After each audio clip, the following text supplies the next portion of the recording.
It so happened that the whole world was consumed by despair, and this came as a great surprise to everyone. Humanity has never encountered anything like this before. People fell into unprecedented chaos, encountering terrible creatures that had never been seen before. The mysterious civilization demanded that the citizens be handed over if they wanted to live, but the UN refused this demand. The US leadership stated that the monsters want to use people as food. They should not give in to them. People began to call the creatures that appeared out of nowhere the attractors of misfortune. In order to deal with an unfriendly enemy, people began to use nuclear weapons. But for the monsters, it was a mere trifle. Like a bright firework, they did not suffer from it. The monsters began to take revenge, and in response to nuclear weapons began to dance on the ruins of destroyed cities. And when all hope was lost, when every man was waiting for the hour of his death, they appeared. 13 constellations. 12 were chosen by the gods and were called saints. Each of them used the powers granted by the god who chose him. And the 13th was an awakened one. He was not chosen by any divine being. It was Li Gang. They came to the Demon Tower to defeat Red Eye, who was considered the root of all evil. Li Gang and the 12 other constellations clashed with Red Eyes because they understood that there was no other way out of the situation. The journalists were very surprised, because not everyone returned from the trip to the demonic tower. They wondered if something terrible had happened to the Korean hero, Li Gang. A disheveled man with a bandage on his face said that Li Gang sacrificed himself for the good of humanity. The young man did risk his life, but he did not sacrifice himself. Li Gang, although with difficulty, was able to defeat Red-Eyed, but the 12 comrades who were with him turned out to be real bastards. They actually ran away and left Li Gang alone, even though he was able to win. The young man was very disappointed by this action of the 12 constellations, because they all went to the Demon Tower together. One of the escaped scumbags stabbed Li in the back with a dagger and left him to die in some hole. The young man was not lonely, because a nasty creature was assigned next to him. Li Gang was very badly injured. His left arm was cut off, and his right arm was very badly injured, and it would have been easier for him to die. But the young man is not so easy to sink, and he will not die just like that. Li Gang knew that he would live until he found everyone who dared to betray him, and he would come for them very soon. There were some delicious breaded drumsticks on the table, and a young man turned to Li Gang and asked him to listen to him carefully. The holy sign of Sagittarius Hugo Otis told the boy that he was destined to die tomorrow. Li Gang was very surprised and asked the guy if he really had such a low opinion of him. The guy took a chicken drumstick in each hand and said that he was talking to him like that because he had taken both legs for himself. The man looked at Li Gang and told him that he was saying his name wrong. Li Gang replied that he understood the reason for the boy's worries and told him not to worry, because he definitely would not die. He took a bite of the meat and said that he had killed more misfortune-attracting creatures than all 12 constellations combined, and asked the boy if he really thought Li could die. The man who was sitting opposite the boy folded his hands in front of him and looked closely at the young man. The Demon Tower is the home of the strongest monster that can bring death to all of humanity. It all started on the last day of the 20th century. A powerful temptation of misfortunes drove humanity into a corner with its overwhelming power. They left behind only chaos and pitch darkness, and it was during this period that the 12 gods appeared, who called themselves sacred beings.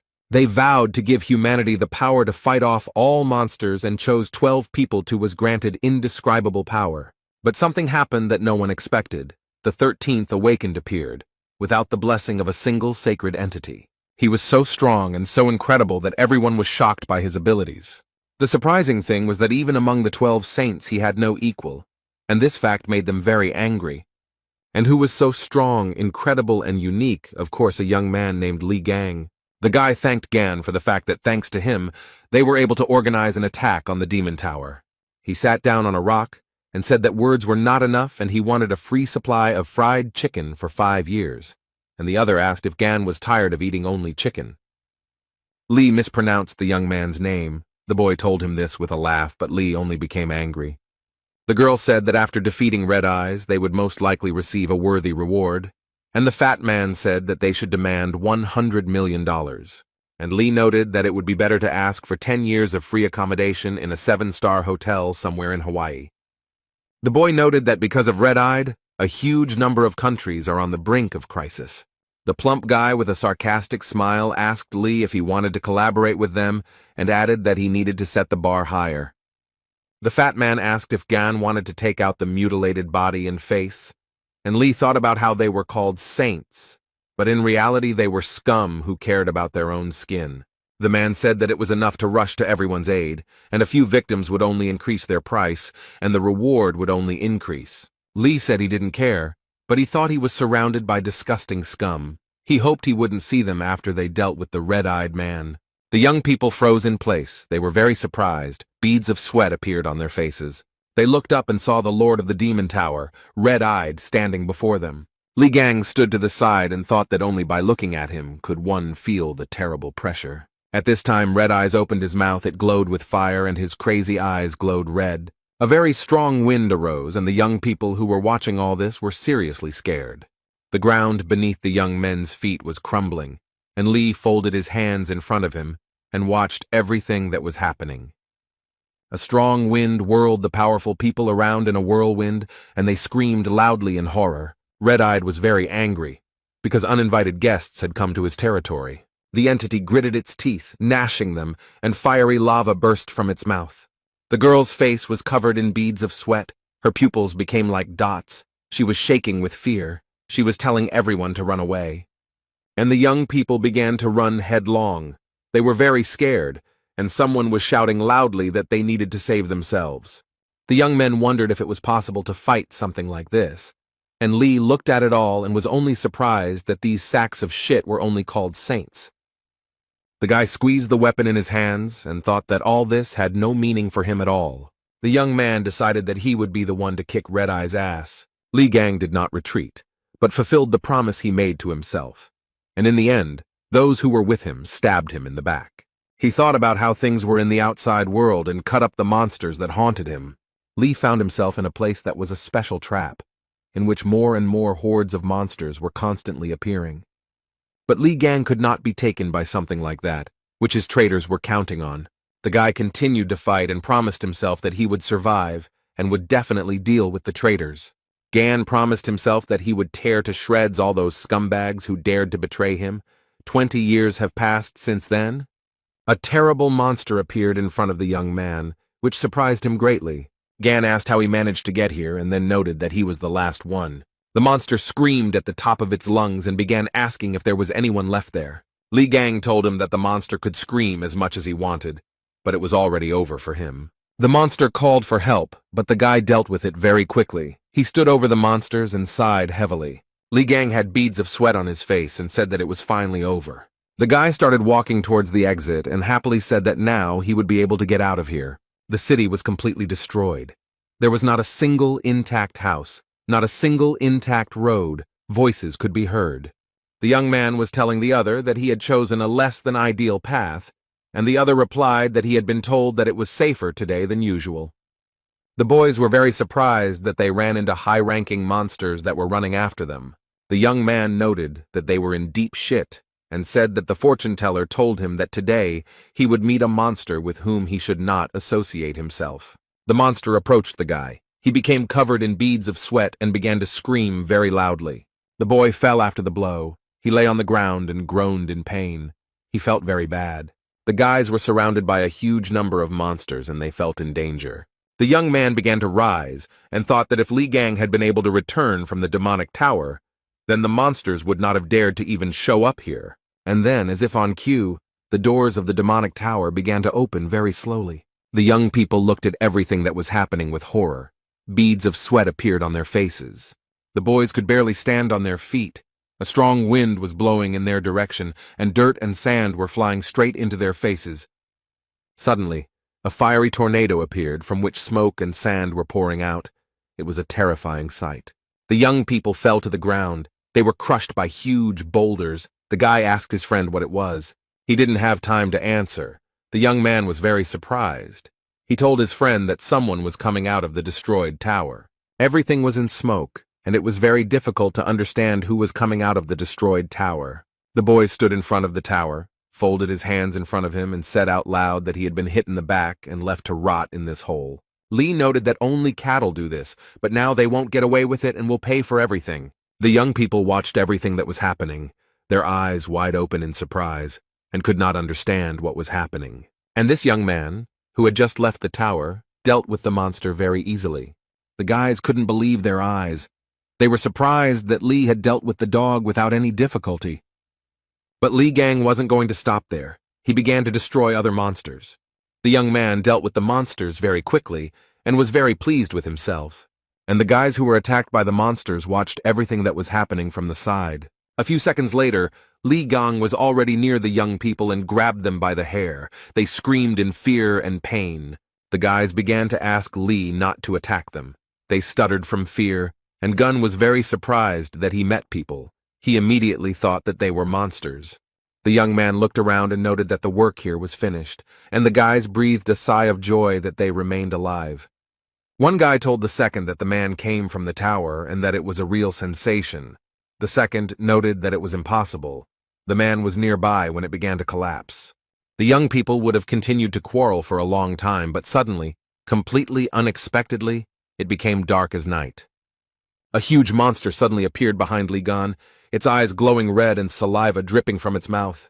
The boys were very scared. They were covered in sweat and shouted that it was the leader of the pack. Li Gang, who was not afraid at all, calmly told the young men that they should run away. The leader of the pack began to scream very loudly. Fire burst from his mouth, and the boys clenched their teeth and grabbed their heads with their hands. After a few seconds, but to the guys it seemed like it lasted forever, it was all over. The guys were very happy that they were alive. They were very scared and could not come to their senses. They opened their eyes wide. Beads of sweat appeared on their faces. The young men looked ahead. The man who had just recently advised them to run away was standing there as if nothing had happened. Compared to the guys who were holding their heads, the man was, as before, absolutely calm. The young men looked ahead and thought that the stranger had protected them from the monster. The guy with a sly smile on his face told the dog that she was a lousy mongrel. And then, literally a few seconds later, he rose up to deal with the dog. The guy made a fist, beat the monster, and said that it was an obedient little dog. Li Gang didn't put in much effort, and after a while the dog didn't pose any danger to them. The young people who were watching all this opened their mouths and eyes wide in shock. But the guy just smiled cheerfully. There wasn't a scratch on him, and he didn't look tired. He stood in front of the young people and looked very small against the backdrop of the huge monster. The guy told the boys that he had finished his work, brought his hand to his nose, and thought that it stunk. He said he tried not badly, and then he called the guys. They were very scared. The guy looked closely at the boys and began to say something unintelligible. They were very scared. Beads of sweat appeared on their faces from fear. They asked again what the man was saying. The young man laughed cheerfully and told the boys to buy him a lot of food. The guys looked at the young man. They certainly didn't expect such a turn of events. He was silent for a moment and said that he also needed clothes. The young men looked at the stranger in surprise. And the young people decided to fulfill the guy's request because he saved them, and they took him to a cafe. A few minutes later, he put an empty plate on the table with a loud bang. The young men took the bill that the waitress brought them and opened their eyes and mouths wide. The stranger ate $1,000 worth of food. The guy said the order was small because they said they didn't have much money. The guy told the boys that they themselves said that they could treat him to anything. This was the price for their lives, and ordered another portion of noodles. One of the young men approached the stranger and asked him who he was, a Templar or a bishop, and asked him what he was doing near the tower. The guy took a toothpick out of his mouth and said that he was inside the tower and then came out of it. This surprised the guys, and the stranger also wanted to ask something. The man noted that they looked like ordinary townspeople, but for some reason they emanated a magical aura. One of the guys replied that his partner was a Templar, and noted that the man was most likely also a Templar and had received the blessing of a sacred entity. The stranger took the spoon. He became angry and replied that he would not wag his tail in front of some entity. The young man wanted to add something else, but stopped mid-sentence when he saw his reflection. Beads of sweat appeared on his face in surprise, and his eyes narrowed to become like dots. He got up from the table and started shouting that he needed a mirror, and the waitress frightenedly pointed out where it was hanging. The guy took off his t-shirt, stood in front of a huge mirror, and began to look at himself carefully. He was surprised to note that his body was completely healed. The man even looked into his own mouth and noted that his old wounds were so terrible that they simply could not be healed. He looked at his left hand and finally realized that it was whole and fully functional. The guy began to carefully examine the pattern on his palm and could not understand what it was. He began to look closely, and after a while he saw a silhouette that looked very much like a snake.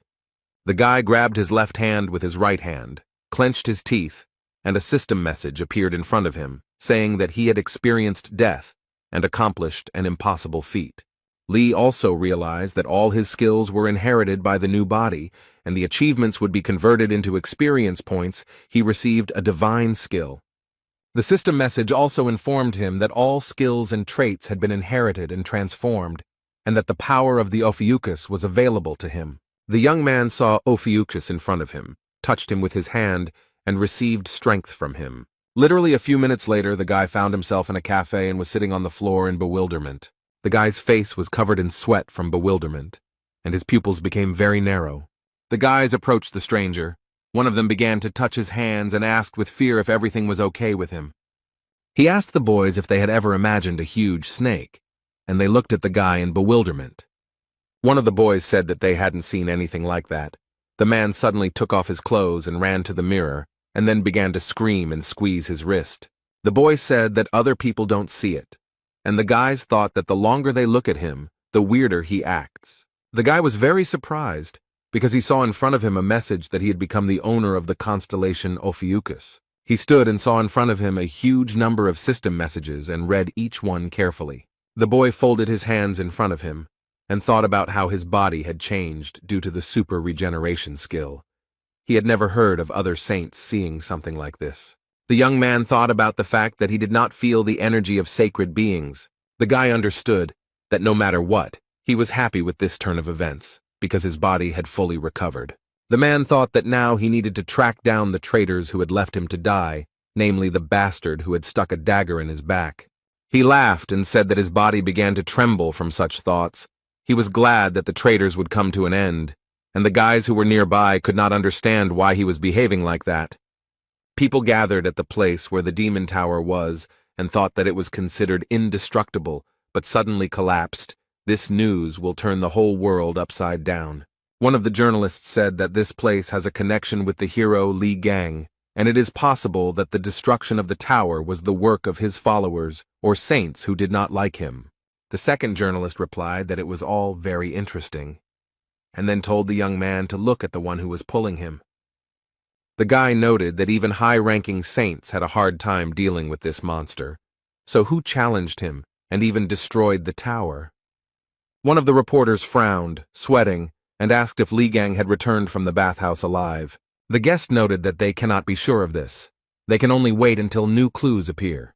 The journalists gathered for a press conference, asking Mr. Yang Wei to comment on the fact of the destruction of the demon tower and the return of Li Gang alive. Yang Wei, the holy sign of Aries, stood in front of the reporters with his brows furrowed, not knowing what to answer. The man paused for a moment, picked up the microphone, and said that he would not be making any comments on this issue. Yang Wei began to leave the hall, and journalists began to ask him to wait, and what it meant that he was not commenting on anything. The man and his guards quickly retreated and got into a car. He was very angry and hit the car with all his might, although it was not at fault. Yang Wei was very angry.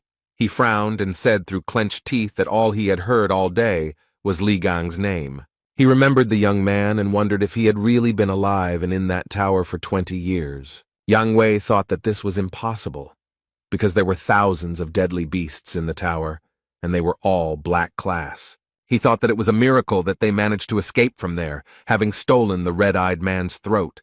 There was no way Li could have survived there. Yang Wei smoked his pipe and thought that Gan's body was on the verge of death due to that big guy's deadly attacks, and he didn't even wear armor like all saints. The man frowned again and thought that if by some miracle he had managed to survive and return, then he clenched his teeth even tighter and screamed very loudly that then everything would end. Li Gang held a mobile phone in his hand. He showed the guy a certain person and said that he should start with this bastard. There was a plane at the airport. It arrived. The doors opened and a man started getting out. The guards greeted the young man joyfully. They said that they did not think that they would be able to meet one of the saints, and this was a great honor for them. Mr. Hugo Otis, a Sagittarius, straightened the collar of his shirt and looked around. He approached the guards and asked them where the Prime Minister was, and they replied that he was waiting for them in the office and that transport was ready. Hugo Otis said that it was wonderful and began to walk, and the guards began to bow to him. The guards broke out in beads of sweat, and one told the other that Otis was majestic. The men looked at Hugo Otis and thought that this is what a truly chosen man looks like. And the car set off, the driver taking the young man to the Prime Minister. The man was sitting in the car, looking out the window and thinking about something. He was absolutely calm. Literally a second later, his mood changed, and he thought about the annoying reporters. Otis couldn't believe the stories about Li Gan's return. The young man's mobile phone rang, but the caller's number was hidden. The man gritted his teeth and said that 20 years had passed since those events, but did not answer. He turned off the sound and turned his mobile phone face down. It was not his policy to pick up the phone when someone was calling. The young man calmed down a little and began to look out the window again. He began to think about something again. He remembered how he had told Li Gang many years ago that he was destined to die. Then the guy, with a smile on his face, asked if he really had such a low opinion of him. Hugo Otis remembered that when they attacked the Demon Tower, he, at Goon's request, went outside and held back the incoming hordes of monsters. He wanted to believe that his premonition was deceiving him and that Gon would manage to return alive. The boy remembered holding hands and asking other people why Gon wasn't with them. The saints who went inside were with him, abandoned Li Gan, and returned with Red-Eye's head. The whole world soon learned about this event, and the 12 saints were recognized as heroes and gained even greater influence. Hugo Otis could not believe that Gon was dead, so he asked the saints again and again to begin the search. Jean-Louis Morin, the holy sign of the Dark Cancer, with a sly smile, told Otis that it was enough to talk about Ghana. He noted that Hugo knew perfectly well that there were a huge number of monsters coming out of the Demon Tower, and there was no chance that Li had survived. Morin said that if Otis was so worried about him, he could go and start searching alone. No one would stop him, and noted that in that case, the list of saints would be shortened. The young man, who was very badly wounded, was in great despair. Hugo Otis straightened the collar of his shirt again, frowning at the old memories. He looked at the city streets and thought that although Gan was very strong, he could not cope with the monsters. A lot of time had passed, so he was definitely dead. The man began to remember again and again what Li Gang was like. He pressed his lips tightly. At this point, the driver informed Mr. Hugo that the Prime Minister was calling. He turned to Otis and asked if he could speak, and the man asked what was the matter. The Prime Minister asked if Hugo had heard the news and remarked that it looked like the Demon Tower had been destroyed. The guy grabbed his head, laughed to himself, and thought that this story was haunting him. He looked at his mobile and said that if the Prime Minister intended to ask him to start searching for Gon, he would have to refuse. The man said that Gon died that day and that the tower incident was most likely a setup by his fans. Otis said if the Prime Minister intended to take advantage of the situation and gain more votes, but he interrupted him and said that was not the case. The man said that if the report that had just been given to the South Korean government was true, then a call had been made to that number very recently. This information stunned Hugo, and he asked in surprise what kind of challenge they were talking about.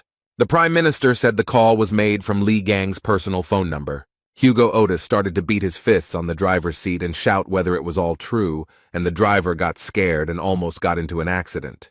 The young man's face was covered in sweat, and he screamed at the top of his lungs for the driver to stop the car. Hugo started to get out of the car. He thought that that recent call was from Gan. The mobile phone screen showed information that 30 calls had been missed, and a voice message had been sent.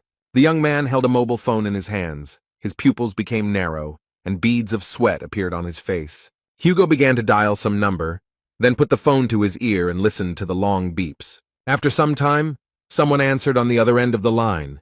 His call was expected. Otis heard a voice in English tell him that it would find him and kill him. The guy was very scared. He thought that the manner of speech was very similar to the way Li Gang spoke, and he ordered the driver to turn around to the airport. Li Gang was still in the cafe looking at the phone screen and smilingly noting that the young man had grown up and dared to ignore his calls. The guys asked the young man who he was calling so persistently, and he said no one, which surprised them greatly. He looked at the phone screen and told one of the boys that he had previously called it a smartphone and noted that it was an amazing thing. Lee said that he entered the tower in 2005, and now it is 2025 and the world has become a much better place. The guys were surprised that the man was using a smartphone for the first time. They told him that he could connect to the internet and even follow the news. The man was happy because he could watch the news about Li Gan. The guys told the man that this was a very hot topic to discuss right now and showed him where to press. Li Gang and the kid who taught him how to use a smartphone opened their mouths in surprise. Li Gang carefully read the comments and began to squeeze the phone with all his might out of anger, and the guy begged him not to do it. Li shouted that the saints had not dealt with red eyes. They had fled as soon as they met the monster. After a few minutes, the guy calmed down and said that he would ignore this information because in some ways it was even sweet. The man continued to study the news and came across information that he had made a will and all the money was to go to orphanages. Li Gang looked at the screen and hoped that the money had reached its recipients. But the next news shocked him. He broke his phone out of anger, and the news said that he had given everything to the 12 saints, since they would manage everything for the good of the whole world. Li screamed that he would skin the pathetic gods alive, and the young man cried over his mobile phone because it had died. Gan sat over a plate of food and thought about what he should do in such a difficult situation. He thought that he intended to warn them of his return, but his appearance was now very different. No one would believe that he was Li Gang and would be perceived as a freak. The man was thinking about how he had to remain quiet for a while he tortured each of the saints, and the boy was crying over his broken cell phone. The young people were sitting at the table when Li Gang felt awkward. The man received a system message that he was being watched, and he thought it was an aura. The guy stood up and started walking somewhere. The guys asked him where he was going. He answered that he was going to get some air. The man left the cafe and began to look around. What he saw surprised him. He realized that there were avatars in front of him and asked himself if it was an animal of the holy sign of the white Aries in front of him. The system message informed that the avatars had recreated the barrier in the name of the white ram, and they were demanding tribute from Li, and the man only gritted his teeth. Gan was very angry and said, even though they are sucking up to the sacred entities, who are they trying to command? The guy wanted to say something when he heard his name being called, and he began to listen to the conversation. The young men were talking about how everyone was talking about Li Gan, and the noise from all the chatter would soon kill him. The girl was telling her companion that this stupidity was being talked about everywhere because of the damn news. The man replied that Gan's name was not tarnished, but he was amazed at how everyone had suddenly become interested in him. The girl supported the young men who had badges with the Gemini Zodiac sign flashing on their clothes. The guys opened their mouths in surprise and thought that the people who were talking about Li were from the Gemini constellation squad. Li Gang, who heard the conversation about himself, immediately walked towards the couple. The man frowned.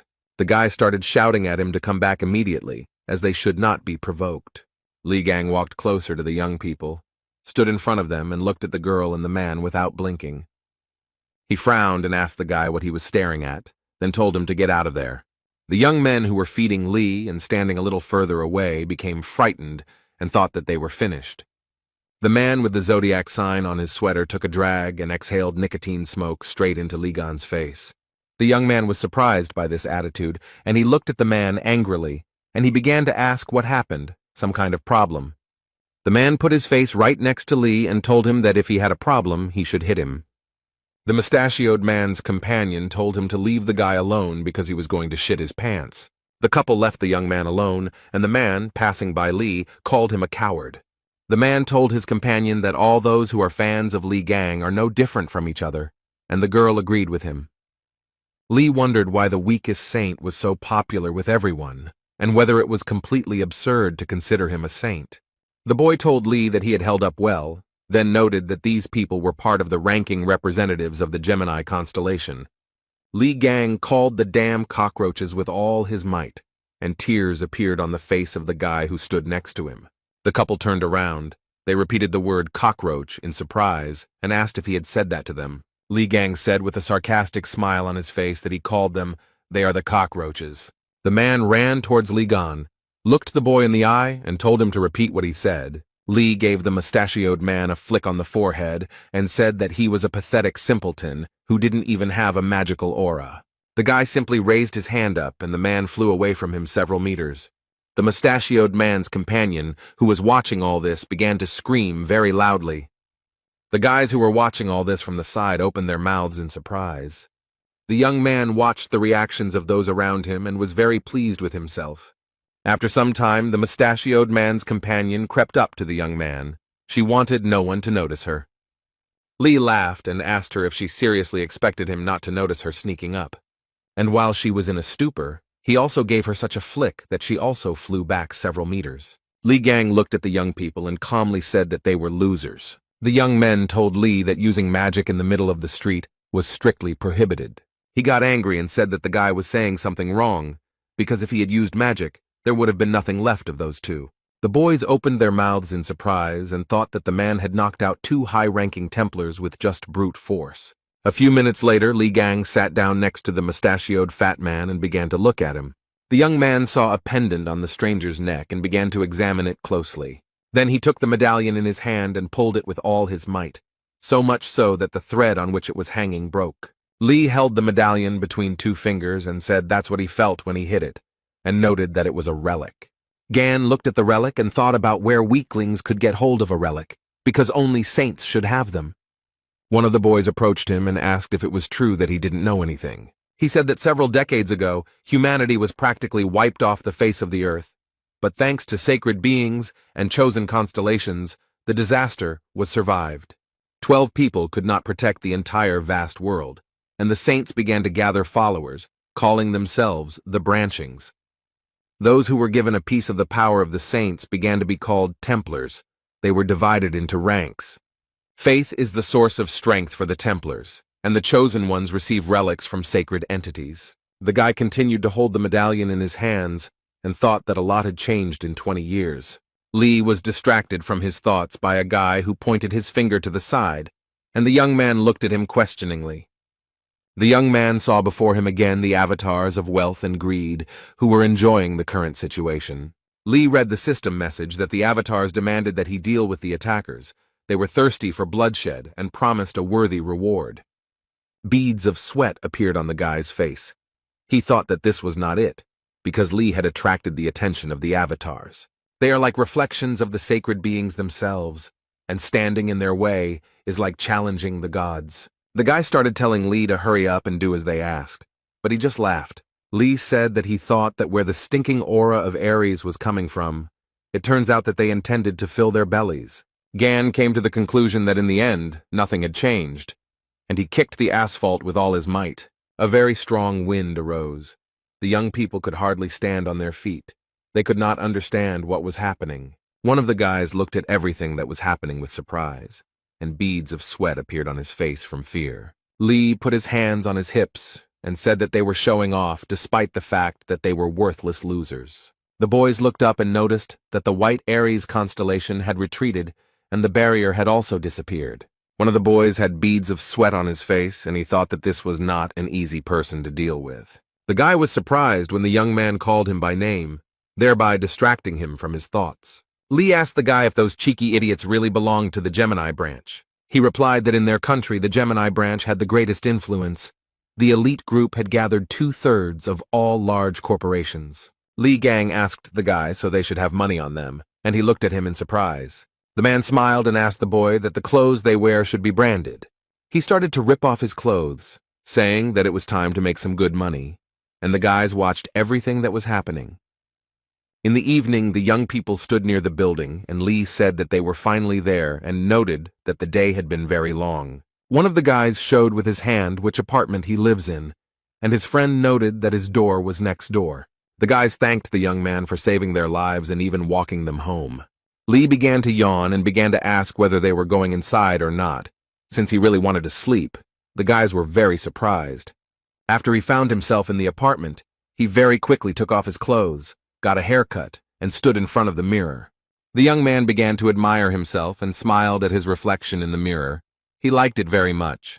The guy saw all this and told the man that a short haircut suits him very well. He said that Li now looks much cooler, and he was not prepared for such admiration. The man thought that in the past, baldness was a side effect of using his abilities, and now he tidied up his hair. Li Gang frowned and his smile turned into disgust. He couldn't understand why this happened. He looked at the huge fly and wondered what the fly had forgotten in their apartment. Literally a few seconds later, he caught the hand in a fist and squeezed it very tightly. Li opened his hand and threw away the remains, and the boy raised 2 fingers up and was surprised that he caught the fly with one hand, because even experts can't do it. The man began to catch one after another the luring one and asked what number it was and why they were sticking to him, and the guy noticed that his scent attracted monsters. Lee told them to smell his ass and said that this usually happens because something is wrong with the house. He looked at the shelf and said that the guy keeps nasty things in the house, which is why the creatures flock here. The boy looked at the figurines and noted that this could not be an abomination, since they were received from the constellation Gemini. The guy took the statuette in his hand and said that these artifacts did not belong to him, but they were blessed by the saint. But he did not finish speaking because Lee broke it. The young man looked at his hand, covered his nose, and said it was disgusting, and the guy started shaking over the broken figurine.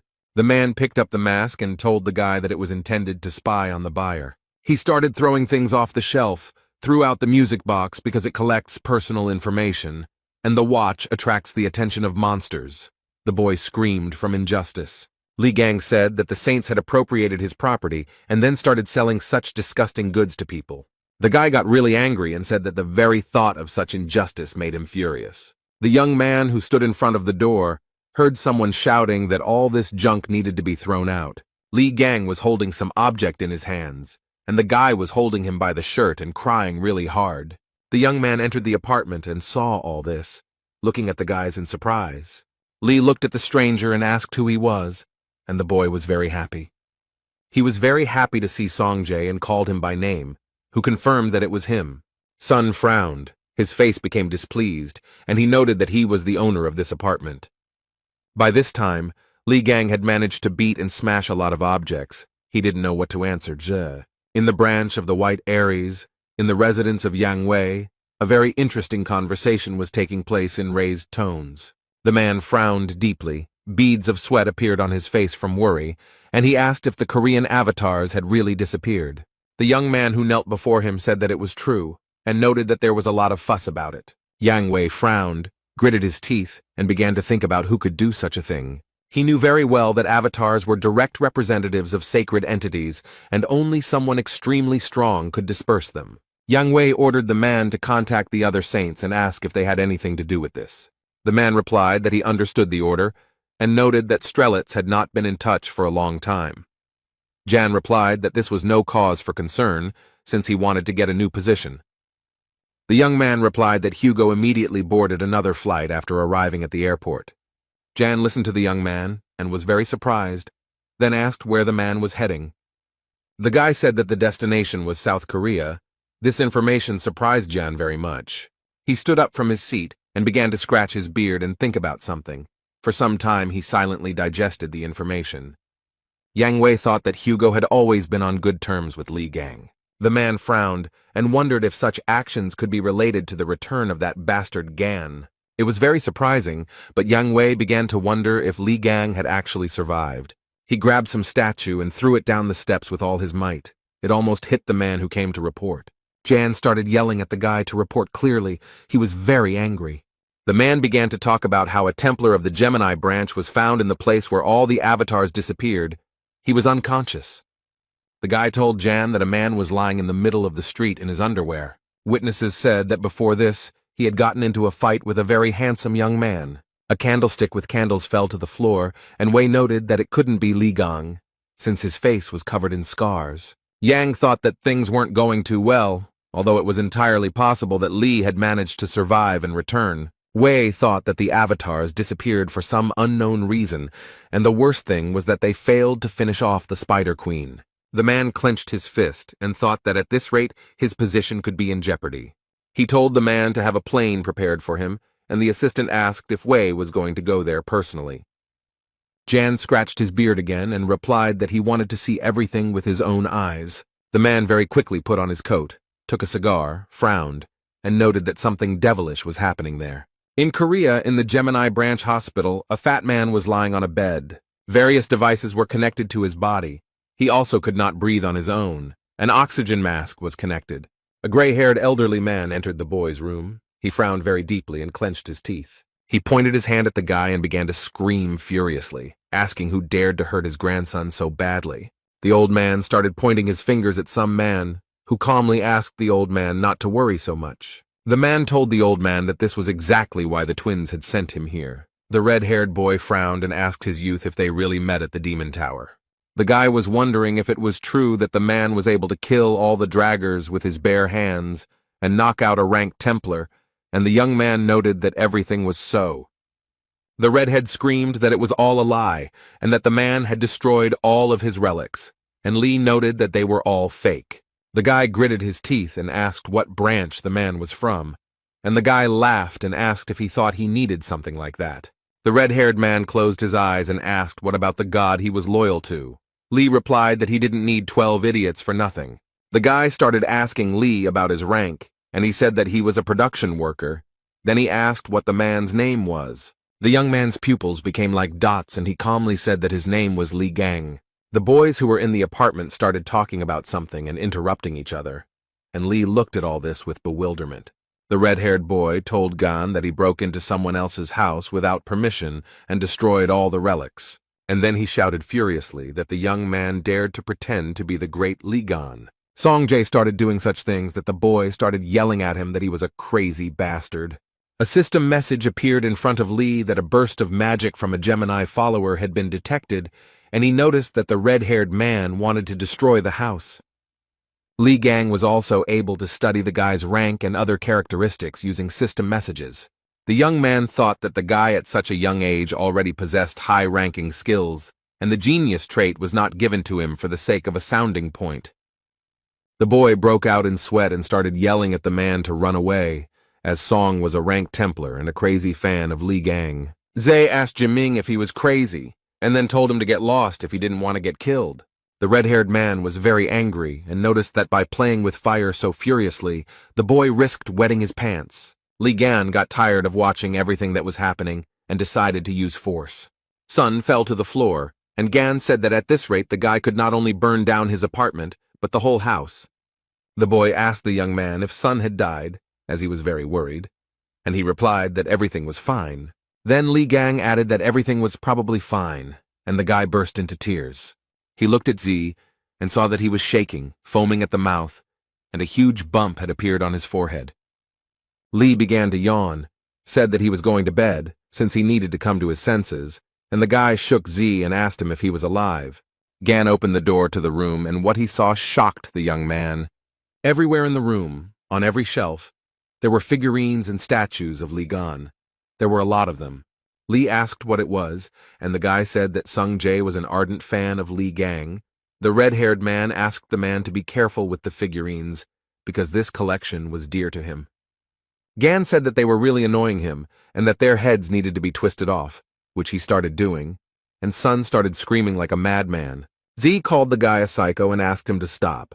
He replied that he was Lee Gang, and not a psycho, as Song had called him earlier. The red-haired guy was not prepared for the man to destroy his collection. Snot and tears mixed on his face. On TV, in the news, they said that yesterday, a representative of the Gemini branch was attacked. The identity of the attacker is not established, but he stole personal belongings. Hugh grabbed his head and thought that this was definitely Lee Gan's doing. He was surprised at what he was thinking, and this was the first news he had heard about him. A waitress approached the guy and asked if he was ready to order. The man told Yang Wei to shut up this clown show and get out of here. He was very angry. He said with a sly smile on his face that it was all uninteresting, because Hugh had figured him out very quickly. Yang Wei began to laugh like a madman, and then said that they had not seen each other for a long time, and he had not been able to contact Hugh for a long time. Yang told the man that upon his hasty arrival in Korea, he most likely came here because of Lee Gang, and told Hugh to tell him everything he knew.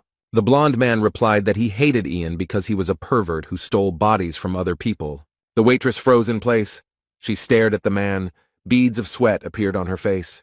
The girl became nervous. She was very nervous and asked the man what she was doing. Hugh slammed his fist on the table, gritted his teeth, and thought that Ian was an idiot with idiotic jokes, and he needed to get to Gan faster than anyone else. The guys were in a supermarket. The boy asked Sun if it really was Lee Gang, and he replied that the stranger looked completely different. The redhead noted that Lee is a hero who saved humanity, and he would not act like a thug. The guy told Sun that he saw a man coming out of the demon tower, and that his strength was colossal. But the red-haired man was stubborn as a ram. Z said that he was confident in his words. Since his father told him so, the boy wanted to say something, but Song interrupted him. The young people went to the checkout when they heard someone shouting that there was a thief in the store. He ran so fast that he swept everything in his path. Everyone in the store was scared. The guy noted that the thief had high speed and was most likely from the Scorpio branch, and Sun noted that he was using his powers to rob the store. It turned out that the thief had stolen not only valuable goods from the store, but also wallets from visitors. He had to be stopped, since there would definitely be nothing left there. And the thief smiled sarcastically and thought that the surrounding pathetic idiots and even the Templars were not able to keep up with him. The thief realized that he had made a good profit. He had a wonderful catch and decided that it was time to get out. But he didn't succeed. Completely unexpectedly, he was intercepted by some hero. The thief was definitely not prepared for such a turn of events. He was very nervous, and sweat, tears, and saliva were mixed on his face. It was Li Gang who caught the thief, and the guy he was staying with asked what the man was doing there, and he replied that he forgot to tell the guys to buy chicken. The stranger told Gan that he was quite good, because it was quite difficult to catch the Templars of the Scorpio constellation, given their agility. The man told Li that judging by his aura, he was an ordinary follower and advised him to report the incident to the police next time. Gan came closer to the young man, began to examine him, and thought about who he was. The guy wanted to ask the man something, but something distracted him and he began to look around. There were a lot of people in the store. They were all very scared. The thief, who was lying on the floor, realized that an earthquake had started and decided that he needed to get out, because this was his chance. He didn't think about anything else, but like a bullet, he began to run out of the store. Everyone looked at him in surprise. There was a smile on the thief's face. He thought that because of that man he would be caught, but the earthquake played into his hands. But the thief didn't have time to run far. The floor covering in front of him began to come apart, and what he saw shocked the man. The misfortune bringer appeared in front of him. The thief was very surprised that the monster appeared in the green zone. He stood and thought that he needed to run as far away as possible before it was too late. The thief began to run away again and thought that this creature, although very strong, would not be able to catch him. But how wrong the young man was. He ran straight into the monster's mouth with a smile on his face. And the people who were in the store watched everything that was happening without taking their eyes off it. The monster continued to stand in place, looking with interest at the people who had gathered in a crowd. Some onlookers were even filming the monster on their mobile phones, when a message was heard that an emergency had arisen and the building needed to be evacuated. They also announced over the loudspeaker that the Spider Queen was on the territory of the hypermarket and had started attacking people. People ran in all directions, and over the loudspeaker they said that the Spider Queen had appeared on the territory. The little boy did not react to the message in any way. He was lost and crying loudly, and the monster was approaching him. Li Gang hit the monster with all his might just when it opened its mouth a few centimeters away from the child. Gan told the boy that he should be careful. The child had tears in his eyes and was shaking with horror. Li.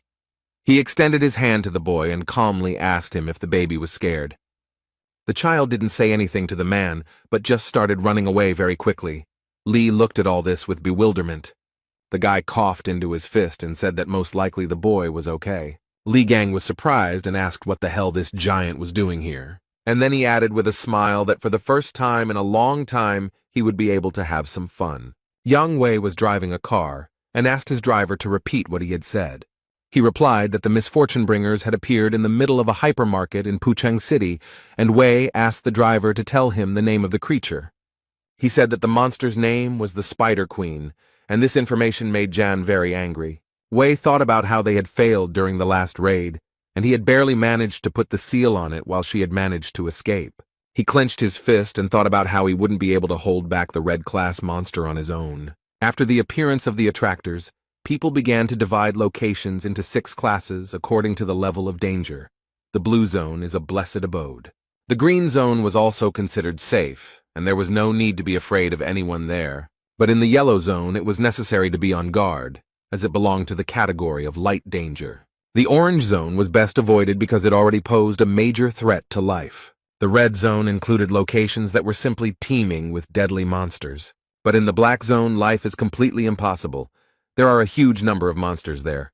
The Spider Queen appeared in the hypermarket, which means that this area is now considered a red zone. The driver approached Yang Wei with a question about what to do about the situation in the hypermarket. The man thought about something for a few minutes, and then replied that they needed to seal everything. Jan clenched his fist and thought that no one should know about the incident because their failure on the last raid was to blame for everything. The man told the driver to pass on the message that those inside the supermarket could not be saved, and that the Templars needed to be sent to seal the building. Meanwhile, the number of insects in the supermarket increased. They crawled around the premises in search of food. The man tried to shield himself from the monsters with his hands, his brows furrowed in confusion. He began to use his powers, his face twisted in pain, and he began to call the insects names. A few minutes later, he used a special skill and froze the insects, rendering them immobile. Beads of sweat appeared on the young man's face, and he began to say something with a smile. But the insects were not frozen and immobilized for very long. They quickly overcame the ice freeze. The man's joy quickly turned to anger. He couldn't understand how the monsters were able to destroy his spell so quickly. A few minutes later, Li Gang appeared in front of him and told the man to step aside. The guy, with beads of sweat appearing on his face, wondered when the guy had managed to get to this place so quickly. Li began throwing the cans aside and said that the parasites were so hungry that they decided to feast on people. The young man began throwing tin cans of drink at the insects and said that it would be better for them to eat them. The monsters didn't like all this. They opened their mouths, hissed, roared, and sprayed saliva in all directions. But Li Gang didn't think for very long. He took out a knife, and with the words, "Who is the monster opening its mouth at?" dealt with the big monster. The man was very belligerent. He gritted his teeth and said that the pathetic mobs should know their place. The guys Li Gang was staying with looked at everything that was happening with surprise, their mouths wide open. And a system message appeared in front of the young man, saying that he had destroyed the bringers of misfortune. The guy was very surprised. He read a message that his experience was increased, and he received consumables. He read that he needed to collect materials, and he would be able to create new relics and skills. The guy realized that production skills had also changed. The young man held the stone in his hands and thought that moving didn't seem so difficult to him. Perhaps he would already be able to use more energy. The guy who tried to freeze the monsters looked at Li in surprise, because he easily destroyed them. Gan approached the guys, who opened their mouths in surprise. They couldn't understand when the man had managed to deal with the monsters. The blond, short-haired boy looked at Li and wondered where he came from. Beads of sweat appeared on the man's face. He frowned and realized that he had not heard the question. Li Gang looked at him and called the stranger an uninitiated minister of the church. The man began to shout that he knew something was fishy there and noted that Li was the same man who had attacked their followers. Li Gang immediately understood that the young man was talking about that man and woman, and so he smiled slightly. The guy's mood changed literally in a second, and he punched the stranger in the face. He fell to the floor, clutching his face with his hand, and Li asked how he knew that, and then added that he knew too much. The man folded his hands into fists. Beads of sweat appeared on his face and asked how he could not recognize him. And then he added that Li had put on the clothes and badge of a beaten man. The man said that the badge was a relic that was only given to the Templars of the Gemini branch. He yelled that the secret of Li's strength was that he carried a badge, and Gan looked at the badge in surprise and asked why he had that thing on him. The man looked at the badge. His pupils became like dots and said that it was an abomination. The gray-haired man began to scream very loudly. His face was covered in beads of sweat. He called Li all sorts of names. Chan said that this relic was good enough as a declaration, and that the guys had most likely been cheated big time, adding that those bastards hadn't changed a bit in 20 years. He wanted to say something else, but a monster to the side began to scream very loudly. Li Gang stood there, his face completely devoid of any emotion. He was calm. The guys were very scared. Beads of sweat appeared on their faces. They were shaking with fear. The Spider Queen was very angry. She followed the people, and they ran away from her in different directions. The gray-haired man turned his head to the side and stuttered that the Spider Queen was coming towards them. Li Gang looked in her direction and realized that he needed to act quickly. Everyone was running away from the Spider Queen, but the guy flew straight to her and even called her a spider. The young man began to hit the monster with his fists and shouted with hatred for it to get out of here.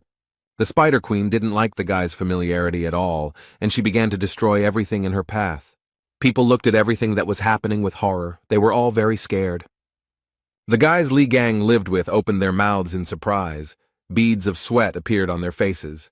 The gray-haired man also looked at everything that was happening with horror. He frowned. The guy thought about the fact that Li rushed at the monster without any relic on him. Those present in the supermarket heard a message telling the Gemini branch Templars to be careful. The boys immediately realized that it was the voice of the Gemini branch bishop's son Hek. One of the boys thought about telepathy. The man said it was Sun Hyuk, and he called out to Sun Jae and Sun Jun to leave the building immediately. The bishop stated that the people from the Aries branch intend to completely seal the building. The man said that Yang Wei himself was heading here, and that he couldn't be stopped, and that even a saint couldn't handle the Spider Queen. That's why they decided to get rid of the place completely, because the saints would have problems if people found out about their failure. The white-haired man asked Song Jun if he had a teleportation skill. He told the guy to take Song Jae and get out of there. The boys were very upset by the fact that only the two of them could be saved. There was panic in the supermarket. People were very worried. Others were helping the weaker ones. The insects were crawling out of every crack. They were very angry and had no intention of retreating anywhere. But Li Gang did not stand still. He gradually approached the Spider Queen. He was not afraid of her at all. The gray-haired man watched everything that was happening with a frown. Beads of sweat appeared on his face, and he was shaking with fear. The bishop began to answer the guy's question about whether the two of them should teleport, and the man asked if there were any problems. The gray-haired man said with a smile on his face that they had no problems. The red-haired guy shouted that the man was carrying it, because there was clearly not enough help from outside, and didn't he understand how badly they were stuck. The guy shouted at the man, asking if he was suggesting leaving all these people here to die, but he reacted to the crit very calmly. He calmly told the guy to think for himself about the fact that the Spider Queen could appear in the middle of the city. What would people think then? The red-haired boy was surprised, and the man said that the townspeople would reproach the branches of the constellations. Their faith would weaken, and their strength would waver. Then he added that he could take one person with him. Song Jae would go with him. He was ordered to get him out of here. The red-haired man shouted that his friend was here and he couldn't leave him, and that there were still a lot of people in the supermarket who hadn't managed to evacuate. The man gritted his teeth and replied that the guy was an idiot and now was not the time for whims. He said he had no desire to die here because of an incompetent person like him. The man replied that he could not go against the orders of his elders, so he would finish off all the extra cargo so that the guy would have no choice. The red-haired guy clenched his fists and started yelling at the man that he was a crazy bastard.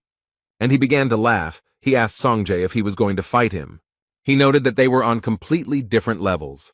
The man told Sun to check his conscience and make a reasonable decision.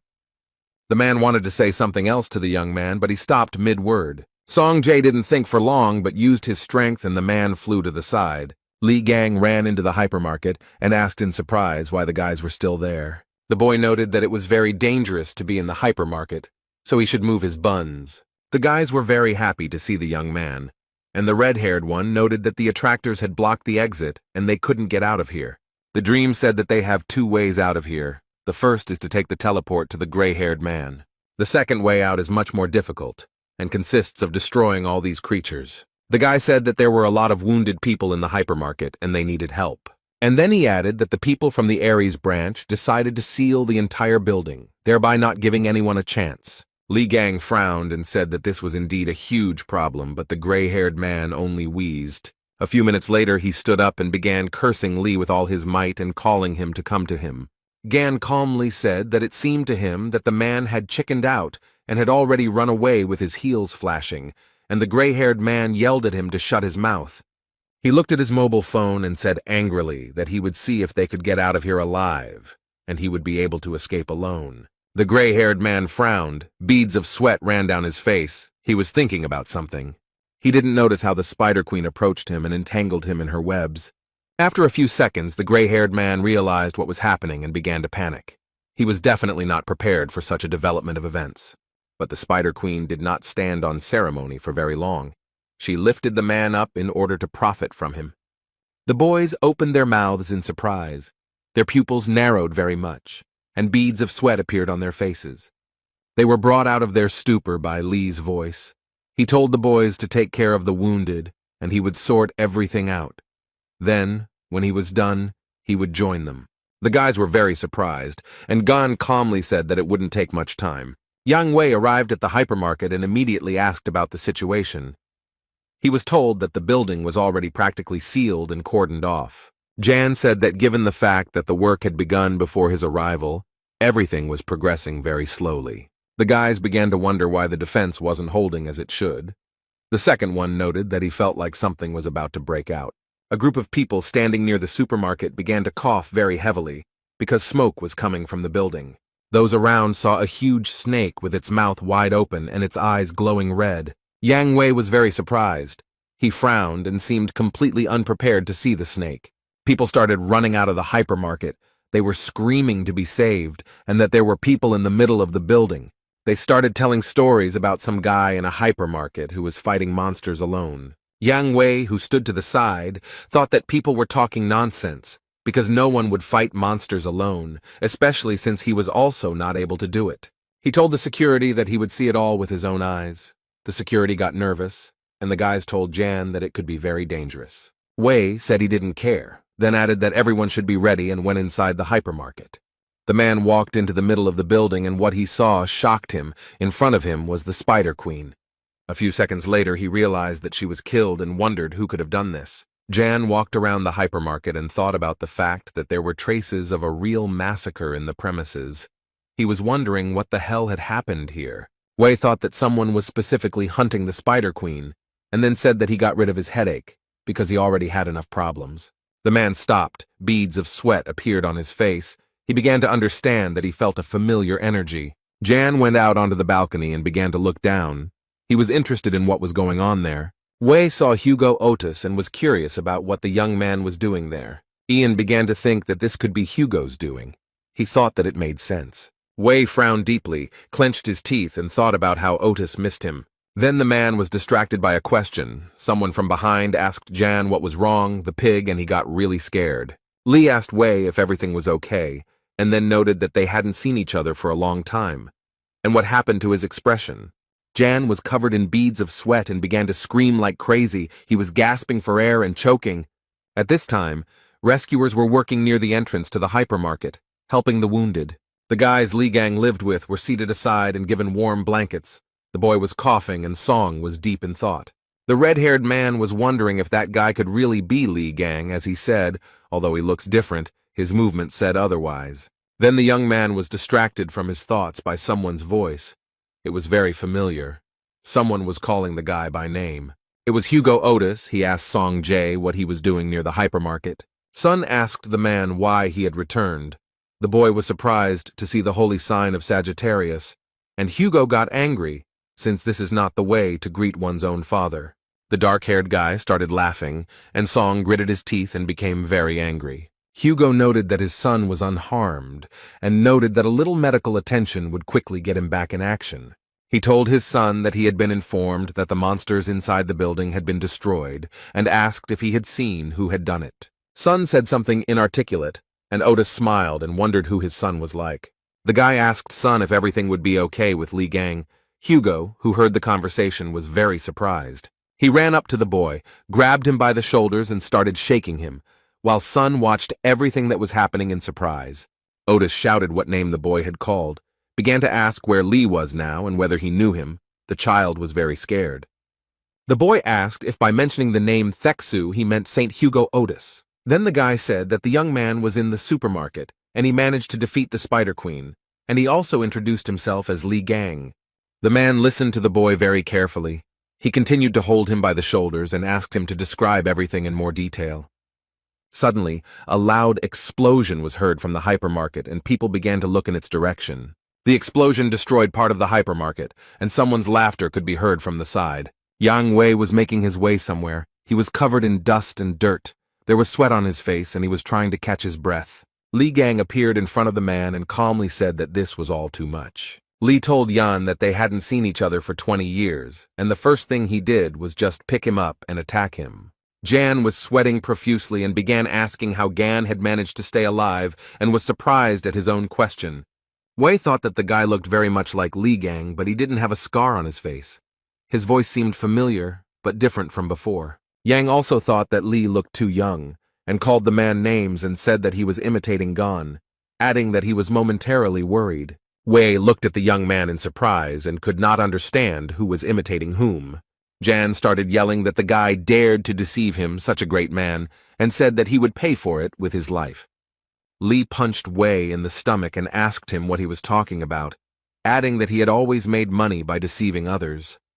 Gan was so angry that he used his abilities, and Yang flew back several meters. A few seconds later, Wei fell onto the construction debris and began to groan in pain, and Gan looked at him calmly.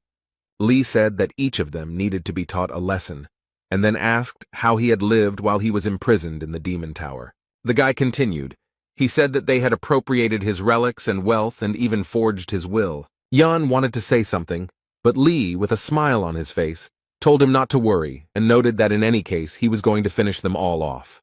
Gan said that it was worth starting with the treasury and then destroying Yan's house, its branches and relics and everything else. Yang Wei, who had been listening very carefully to his opponent, screamed very loudly in horror. He gritted his teeth and thought that this definitely couldn't be happening. The man was very surprised. Yan understood that the manner of speech and behavior were definitely Li's, and the guy was definitely not bluffing, but he couldn't even recognize all his movements. Wei began to understand that it was indeed Li Gang in front of him, but how did he manage to survive and return from the demon tower? Yan thought this was nonsense and said that if it was really Li Gang in front of him, then he had to prove it. The boy looked at Yan, who had risen up and was reading the message that the sacred essence of the Aries constellation, the Jade Emperor, had revealed itself. Li laughed and said that even the sacred entity had graced him with its attention. Yang Wei was not going to leave things as they were. He began to use his special skills. Literally within a few seconds, the young man's entire body was wrapped in chains, and Wei, with a sly smile on his face, asked Li if he still considered them weaklings. He said that he didn't know how Gan survived in that tower, and began to use the sovereign skill and heavenly weapon. Li Gang watched all this calmly, and then calmly said that he was impressed by the Emperor's strength. Yang Wei gritted his teeth and angrily told the guy to quickly shut his mouth. He began to send a huge number of swords towards Li Gan, and said that it was time for him to die. In just a few minutes, the young man was completely covered in swords. Yang Wei looked at the huge mountain with his brows furrowed, and thought that he had succeeded. He started walking towards the mountain with swords, and said that it was amazing that Li was able to get out of the tower, but his self-confidence had not gone away. Jan said that challenging someone who had gained experience all these years through his followers was at the very least reckless. Wei began to smile sarcastically and asked if it was true that Gan thought that they had been standing still for all these 20 years. Then the mountain of swords began to crumble in different directions, as if someone was taking the swords apart. Yang Wei was very scared. Beads of sweat appeared on his face. His pupils narrowed very much, and he thought that this could not be.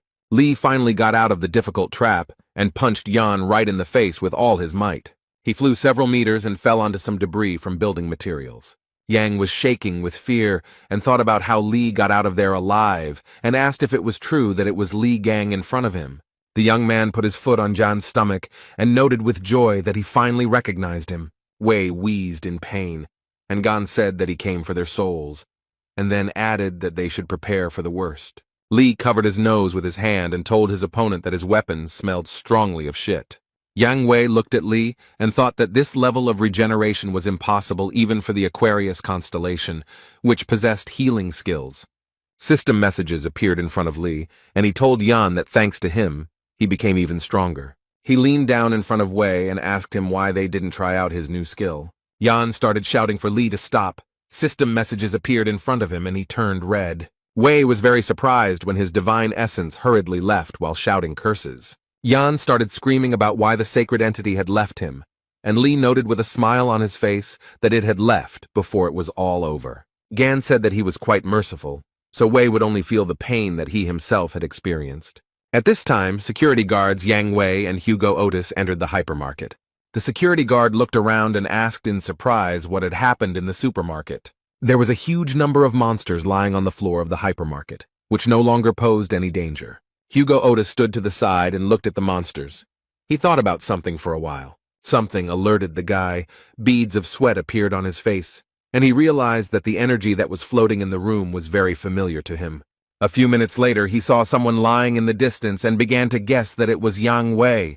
Hugo realized that this was Li Gang's doing, since he was always causing trouble, and the guards were saying that something was wrong here, since Yang Wei's energy was coming from below. One of the guards noted that Jan's aura was very weak, and the second began to suspect something.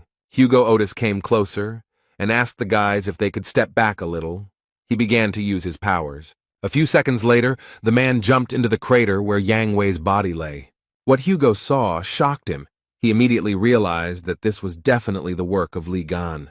Yang Wei was foaming at the mouth, and there was a note on his body indicating that he had gone to the pigsty. Hugo wondered what kind of trouble he would cause this time. The young man stood in front of a huge, pompous building and hummed a cheerful melody. Li Gang said that it was now clear where the man kept his stolen relics. He entered the building, began to look around, and said that this guy seemed to be trying to make himself out to be a god of treasures. Too much show. The young man looked to the side and thought that he could smell his relics coming from that side. He came closer to them and realized that they were all fakes. The clothes were taken from his house, but the weapons were clearly fake. What the guy saw left him in a state of great shock, and he could only sigh. There was a toothpick lying on the red velvet pillow, and on the card was an inscription stating that it had been used by Li Gang. The guy put his hands on the glass cube and said that his baby had finally been found. The people who were in this museum began to look at the strange young man in shock. A few minutes later, the alarm started to sound, and the light started to glow red.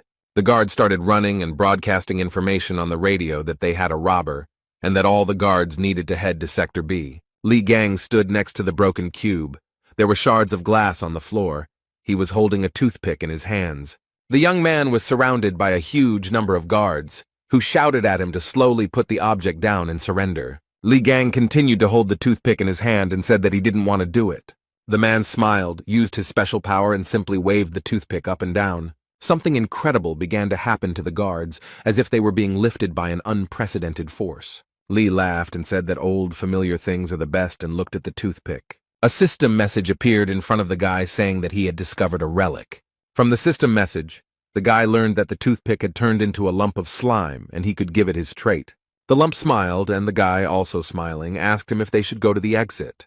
The guy took a few steps and saw the doors. A system message appeared in front of him that he felt a strong aura of the relic of the constellation Aries. Li Gan's eyes lit up and he said that he felt a bit sorry to leave here empty-handed. The young man put his hand on the door handle and said that it was an exciting moment to receive the award. Hugo Otis was very scared. There were beads of sweat on his face. He asked if he was accidentally late. People started running out of the building, shouting something unintelligible, and Hugo watched everything that was happening. People were shouting that there were explosions all over the building and that everyone should run away, and the man folded his fists and started saying something to Gan. Li, dragging a huge bag behind him, patted his stomach and said that he was a bit hungry. Hugo Otis wrinkled his forehead. Beads of sweat appeared on his face, and he called out to Li Gan very loudly. He was very surprised, as he was not prepared to see Thexu here, as he called Hugo. The man started running towards the building with tears in his eyes, shouting that he was a bastard.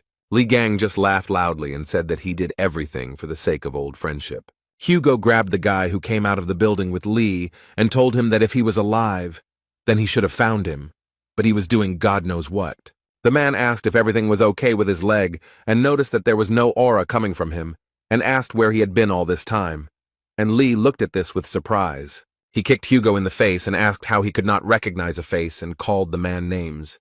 Otis sat on the ground, and Li asked the man if he wanted to die and wondered how he dared to confuse him with anyone else. The man held his face and looked in surprise at the young man standing in front of him. Hugo saw a clot of mucus on the boy's shoulder and asked if it was all true. Li began to laugh heartily and said that Taixu needed another beating. The man very quickly got up from the ground and threw himself on the guy's neck, but Gan didn't like all this very much. Otis was crying and began to ask Li if he was alive. He was wondering if it was really Gan in front of him.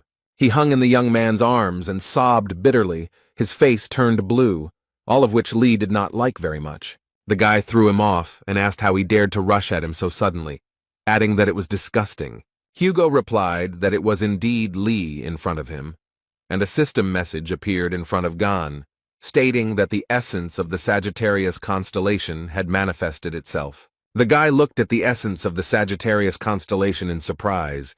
Beads of sweat appeared on his face. Hugo was scared. He frowned and didn't understand what was happening, but Li was calm. The men looked at the essence of the Sagittarius constellation and thought about why it appeared. Li began to think about what had happened when a message appeared in front of him that the sacred entity Apollo was doubting the truth of Gan's survival. There was also a message that Apollo was offering to verify this. Otis asked how to do this. Gan read that Apollo was aiming his arrow at Li Gan and would say that everything would become clear when he shot him. The guy wanted to get rid of the god. Li was surprised that the entity, upon meeting a person, immediately pointed a weapon at him, and Hugo calmed him down, saying that everything was fine, and Apollo did not want to offend him. Gan clarified that everything was indeed fine, and then said that they should continue where they started.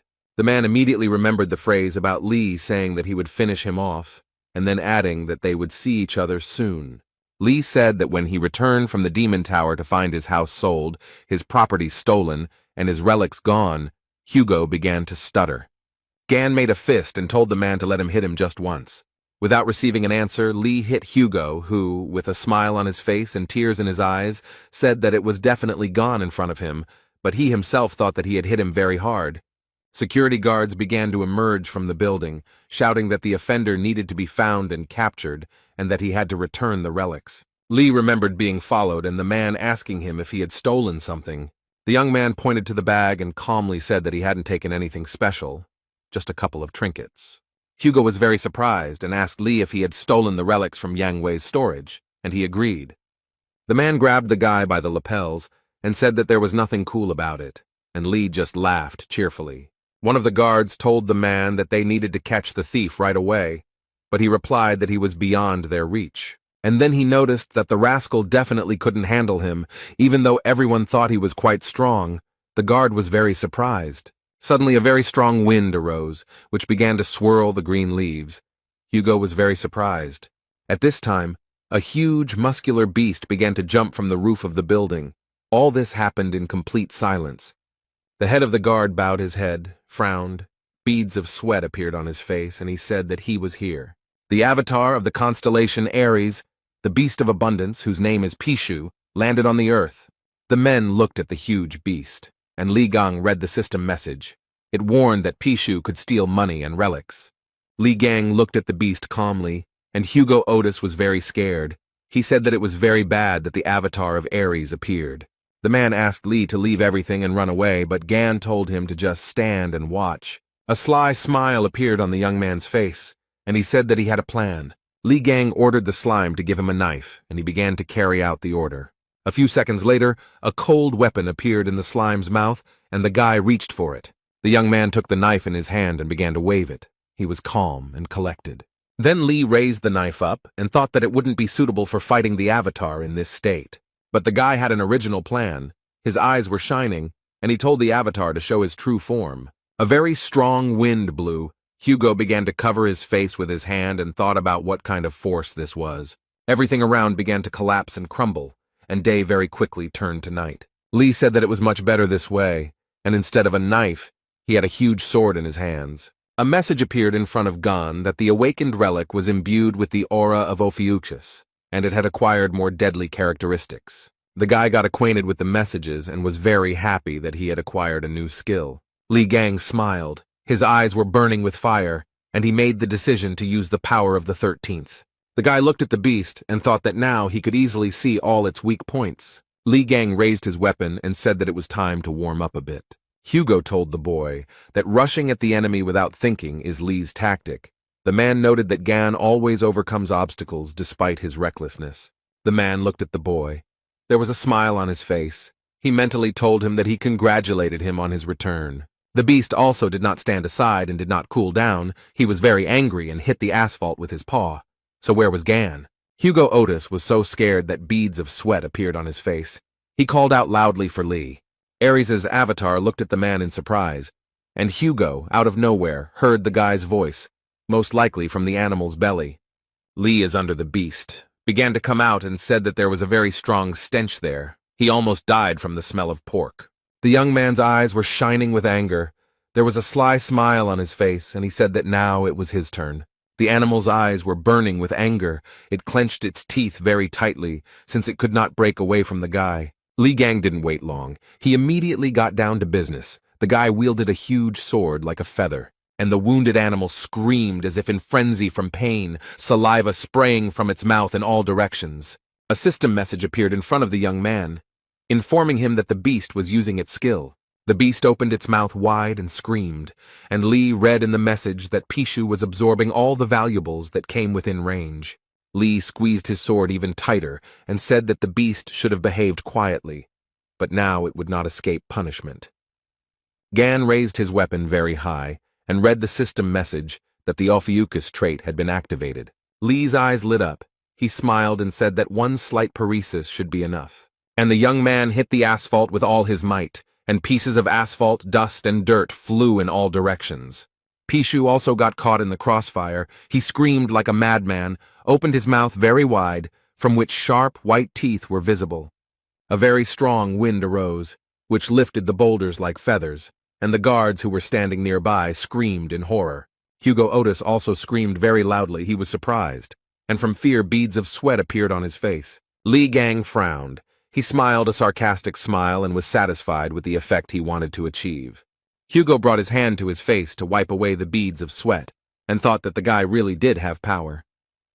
The man looked at the boy and thought about how powerful he had been in his prime. System messages appeared in front of the guy, and he read that he had defeated the Avatar, and his experience of the sacred throne had increased. The system asked if Gan wanted to have the Beast of Abundance as an avatar, a question that caught the guy off guard. He approached the beast, which was no longer dangerous, and said that he thought that only 12 saints could have avatars. The guy walked up to the beast, put his hand on its head, and used force. Pishu came to life, and a system message reported that the beast had become an avatar of the constellation Ophiuchus, and Lee only had one avatar. A few minutes later, the beast shrank in size and jumped into the arms of its new owner. Lee said it would be great to use Pisha as a keeper of his relics. Gan tossed the beast and caught it, and Hugo watched and said with surprise that Lee had appropriated an avatar from another branch. He wondered when he had acquired this skill.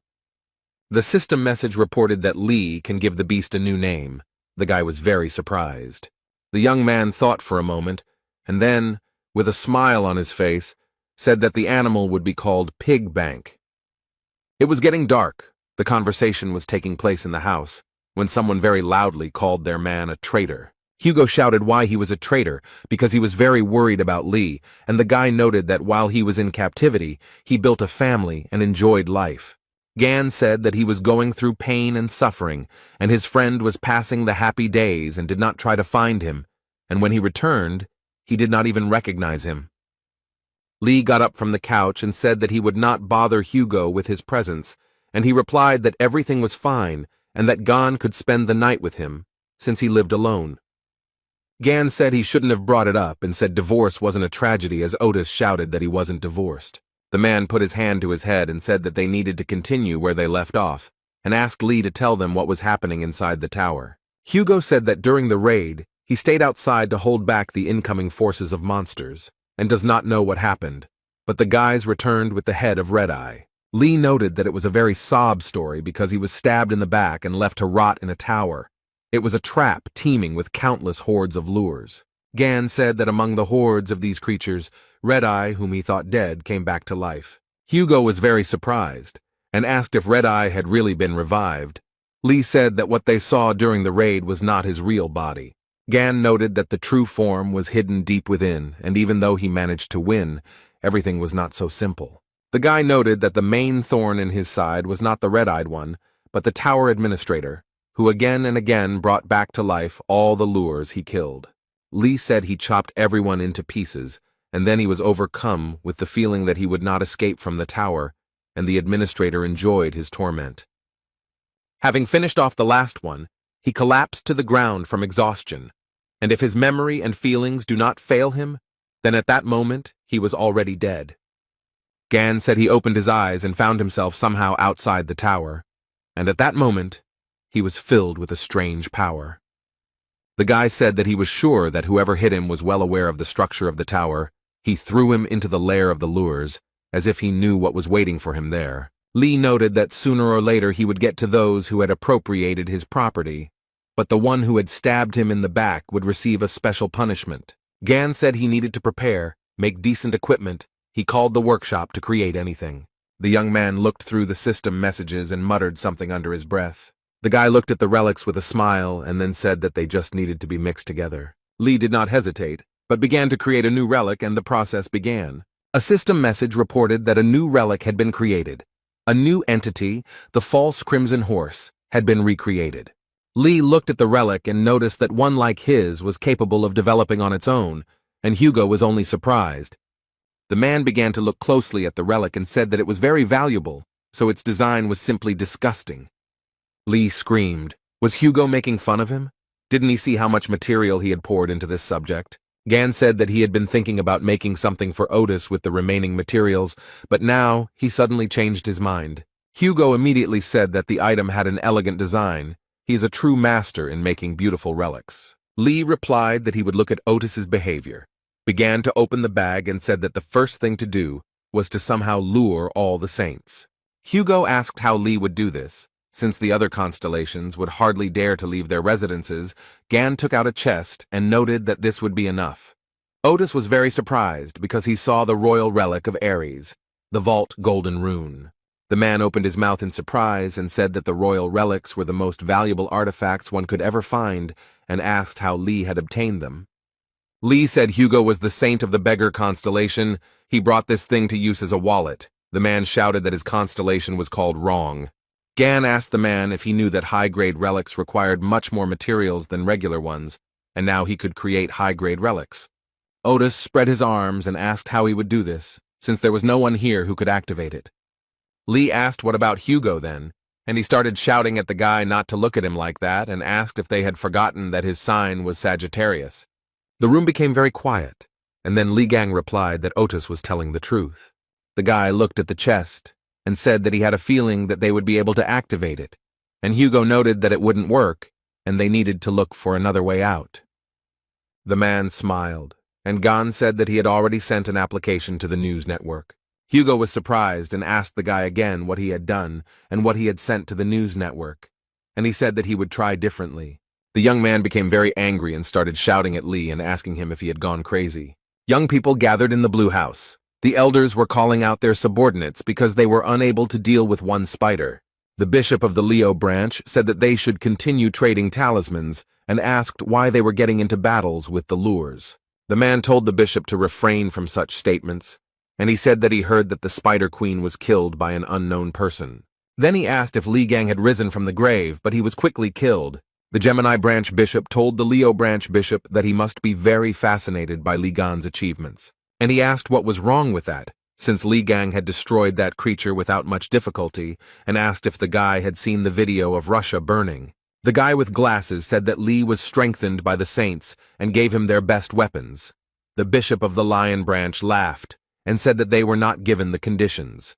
The Gemini branch bishop said that the Spider Queen was destroyed by them, the Gemini branch, at the cost of a high-ranking Templar's life. His partner started laughing and noticed that they, poor things, had paid a huge price, and he wanted to shake the poor thing's hand, but he was in the monster's stomach. The altercation continued, and an elderly man watched from the side, clenching his teeth. After a while, he frowned and thought that the Blue House had become a den for scumbags. A security guard ran into the room and said that he had an urgent message for Mr. President and asked to turn on the news. The announcer on TV said that they had an emergency broadcast and reported that their news channel had received a mysterious package.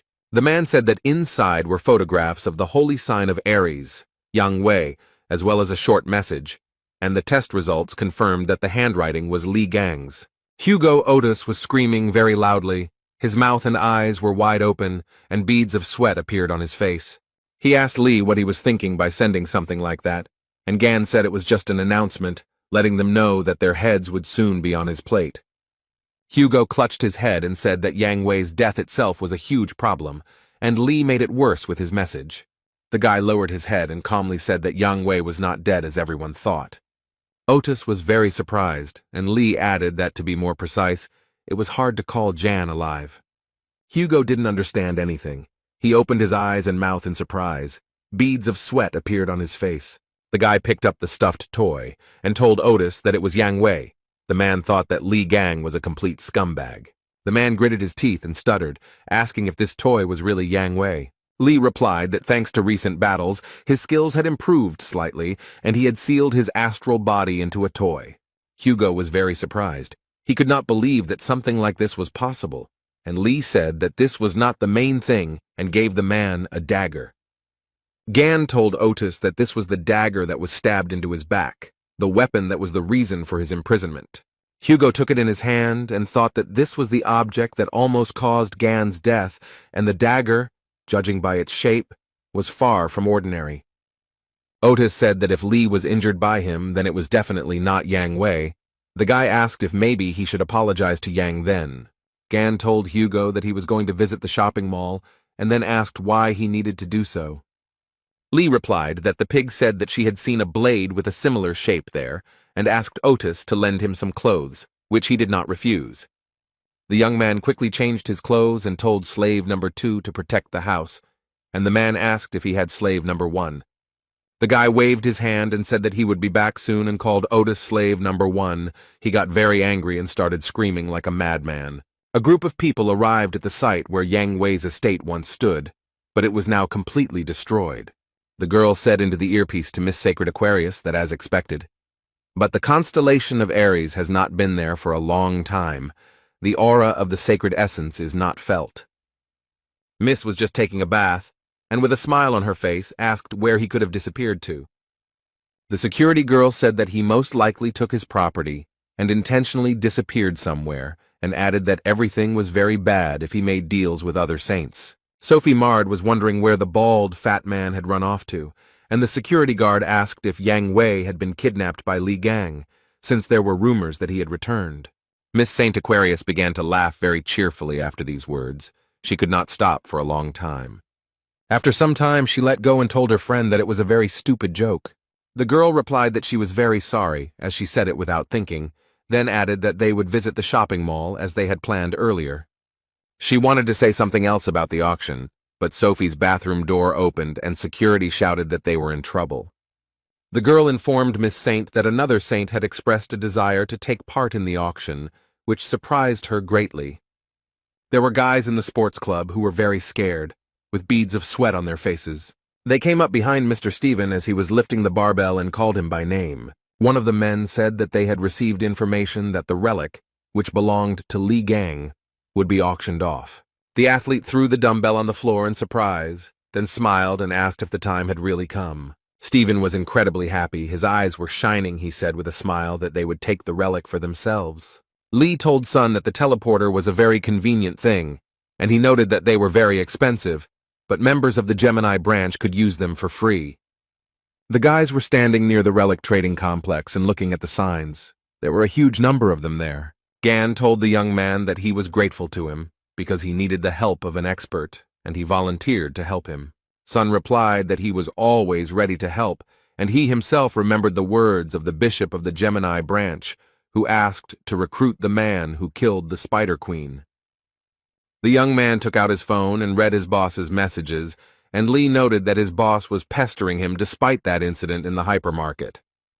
Gan extended his hand in which lay the dagger and said that he was returning it, and added that the weapon had helped a lot in the battle with the bugs. Song said he thought the blade had broken after that battle. Lee said he had completely restored it, and then noted that the effectiveness might change slightly. The boy put the blade to his chest and thanked Gan, who put his hand to his forehead and noticed that they had already arrived. He looked at the light that was pouring from the windows and asked the young man if they had come to where the rank assessor was. The young man looked to the side in surprise. His pupils narrowed very much. He was definitely not prepared for this. He blushed and said that it was amazing to see such a person in such a place, and the guy who was standing next to him could only say that she was beautiful. Surrounded by a huge number of guards, Miss Saint Aquarius walked. Sophie Mard was absolutely calm, looking at those present with a slight smile. Miss approached one gentleman and told him that she wanted to get rid of several relics before the auction began, but he replied that the appraiser was currently busy with another client. Sophie was very angry, but she didn't show it. She said that everything was fine and she would wait her turn. Miss Saint stood near the building where the appraiser was located and wondered who was inside. There was Lee, who asked the youth if the ranker really owned this place, and then noted that the prices were in keeping with his rank. The appraiser picked up the statue and asked Song Jae who made it, and Li Gang calmly replied that he did. The man who was conducting the assessment began to stutter and then asked if he was somehow related to Li Gang. Song was very nervous, and replied that the guy next to him was a Gan impersonator, and the appraiser asked to leave them with Lee. He wanted to ask a few questions. The red-haired guy went to the exit, and the appraiser began to ask how the young man was connected with Lee Gan. He could not understand what was going on. The man said that many people don't know that Lee Gang is famous for his fighting skills, and besides that, he is also a skilled craftsman. The appraiser stated that the relic the young man brought was definitely not a fake, and his instinct told him that Lee Gang himself had a hand in it. The boy laughed and told the man that he seemed to be very knowledgeable about Ghana, and he agreed. The appraiser blushed, frowned, narrowed his eyes, and quietly said that he was Lee's favorite student. The guy looked at his friend in surprise and wondered why he had blushed. Lee folded his arms across his chest, squinted one eye, and thought that he didn't remember ever having any students, and the man noted that the boy could not learn from him, since he was very young, and then added that the work amazed him, and he almost believed in its authenticity. Gan was very angry. The young man realized that he was dealing with a fraud, and the appraiser showed the item and said that he had received it when he was recognized as Lee Gang's disciple. The guy looked at the notebook and thought that he had once lost it and began to suspect something. Lee remembered the annoying newcomer who followed him around everywhere in China. He was so fed up with him then. The young man thought that he had aged a lot in 20 years, and the appraiser said that Lee Gang had a keen sense of beauty. But when he disappeared, he left a notebook in his house, and the guy thought he had lost it, but it turned out that the man had simply stolen it. The appraiser opened the notebook and said that he could not decipher Lee's handwriting and that there were many brilliant ideas hidden in this notebook, and Gan remembered that there was a list of his victims in it. The guy thought that after waking up he always received information with what he fought with, but this guy would be able to get much more information. But the mustachioed man handed the young man a notebook and said that it would serve the young talent better than him. The guy picked up the notebook and was happy, because it contained his first sketches, and he was very upset when he lost it. Lee held the notebook and saw a message in front of him that the item's dormant magic had reacted to the owner's aura, and it had been transformed into a relic. The appraiser shouted that it was a memory-type relic, and then said that Lee Gang had cast a spell on the notebook when he was alive. Someone entered the room and told the gentleman that they had big problems. He was very surprised. The man asked what had happened, and the young man said that the saint had been waiting outside for a long time. Usati calmly said that they raised a fuss over a mere trifle, and Lee was very surprised when he heard the name Saint. The girl continued to wait. She folded her arms across her chest. She was guarded by security, but the paparazzi still tried to take pictures of Sophie. The saint bowed her head and thought about how these worthless people dared to stare at her. She noticed that the same thing happened every time. People gathered in a crowd. One young man thought that Sophie Mard only appeared at official meetings because she was too picky for such outings. The saint told the guards that they had been waiting too long, and it was a waste of time. She thought she should go in and hurry them up personally.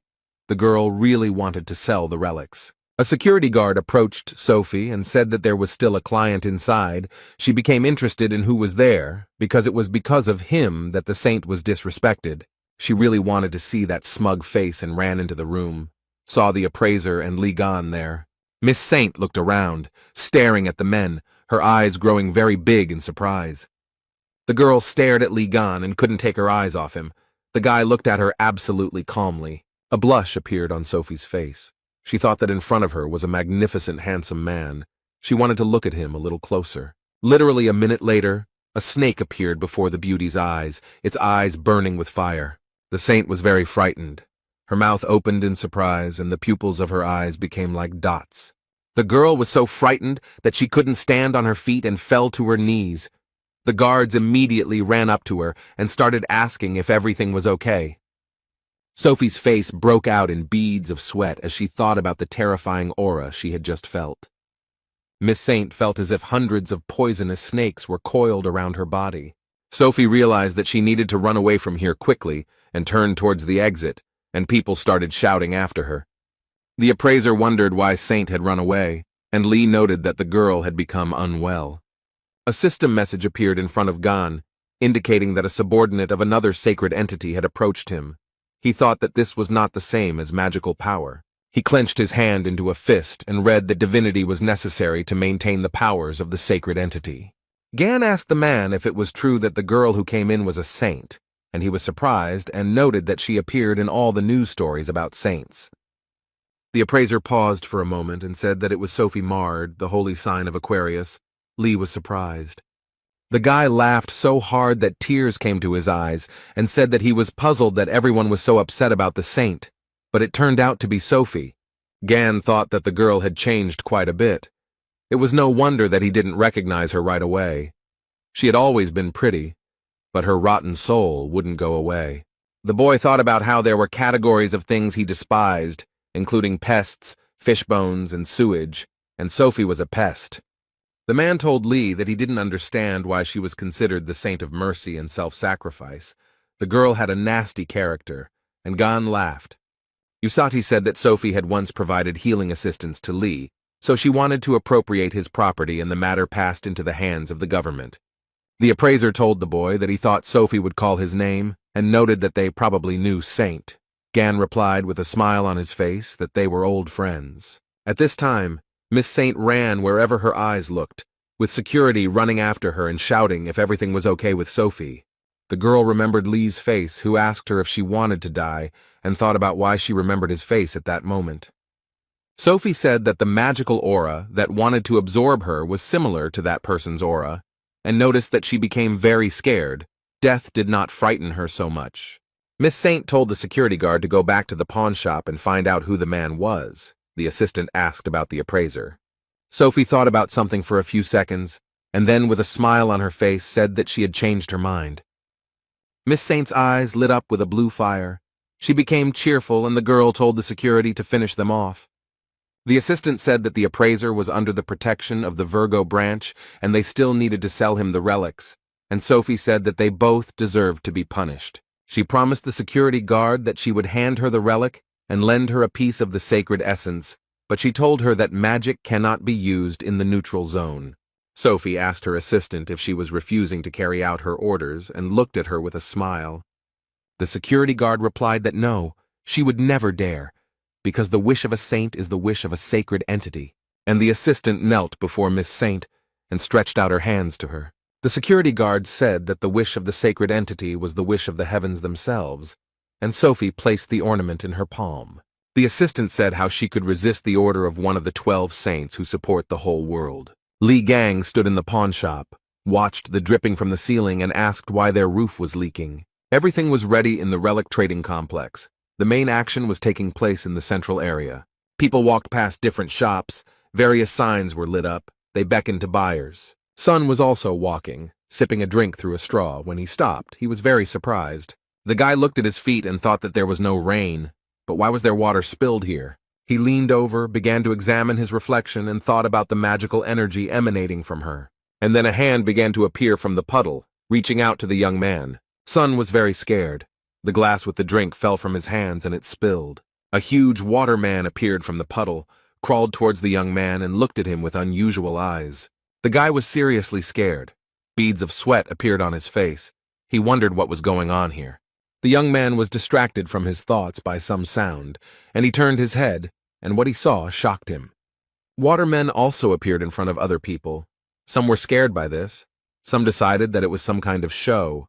Miss Saint was watching everything that was happening. She just laughed merrily because she liked this performance. Sophie decided to use such an ability as a duplicate mirror. A strong wind blew. The girl was very pleased with herself and noted that the summoned creatures could only match the rank of the Templars, but problems could arise if an entire army of bugs attacked them. There was a serious security guard named Sophie standing nearby. Sun saw her and started calling her, but she pretended not to hear anything. The guy started yelling at her about why she was using combat skills in the neutral zone and demanded that she stop doing it immediately. The girl calmly said that this was the order of the saint, so he shouldn't worry. This answer surprised Sun very much. The security guard said that she was acting at the will of the gods and began to activate the relic. The guy was very scared. He screamed very loudly that this shouldn't be done and put his hand forward. But the young man was not strong enough to prevent the activation of the relic, and the negative process was launched. The water seemed to be playing with people. It covered them, took them into its merciless captivity. Sophie told the assistant that the job was done perfectly, and she would deal with the guy from the relic appraisal point, and the security told her to grab the appraiser. The red-haired guy was also captivated by the water. He was in water bubble and understood that he had to act. Sun knew he needed to get out of there as soon as possible before he lost consciousness. The young man became very ill, and from the lack of oxygen, his pupils became like dots. At that time, Lee was in the pawn shop and looking at the huge wet spot, which was only growing in size. An appraiser approached him and reported that something was happening outside. He noted that he felt strange flows of magic. Suddenly the water gushed out in a huge stream. It not only swept away everything in its path, but also began to take men captive. Li Gang looked down and looked in surprise at the stream of water that passed by his neck. Literally a second later, the water turned into a blade, and Sophie's assistant stood behind the guy and told him not to move. The young man was not at all afraid. He continued to stand calmly. The girl told him that she had nothing personal, but he dared to offend the saint. Sophie's assistant said that if the guy doesn't want bloodshed, then let him behave calmly.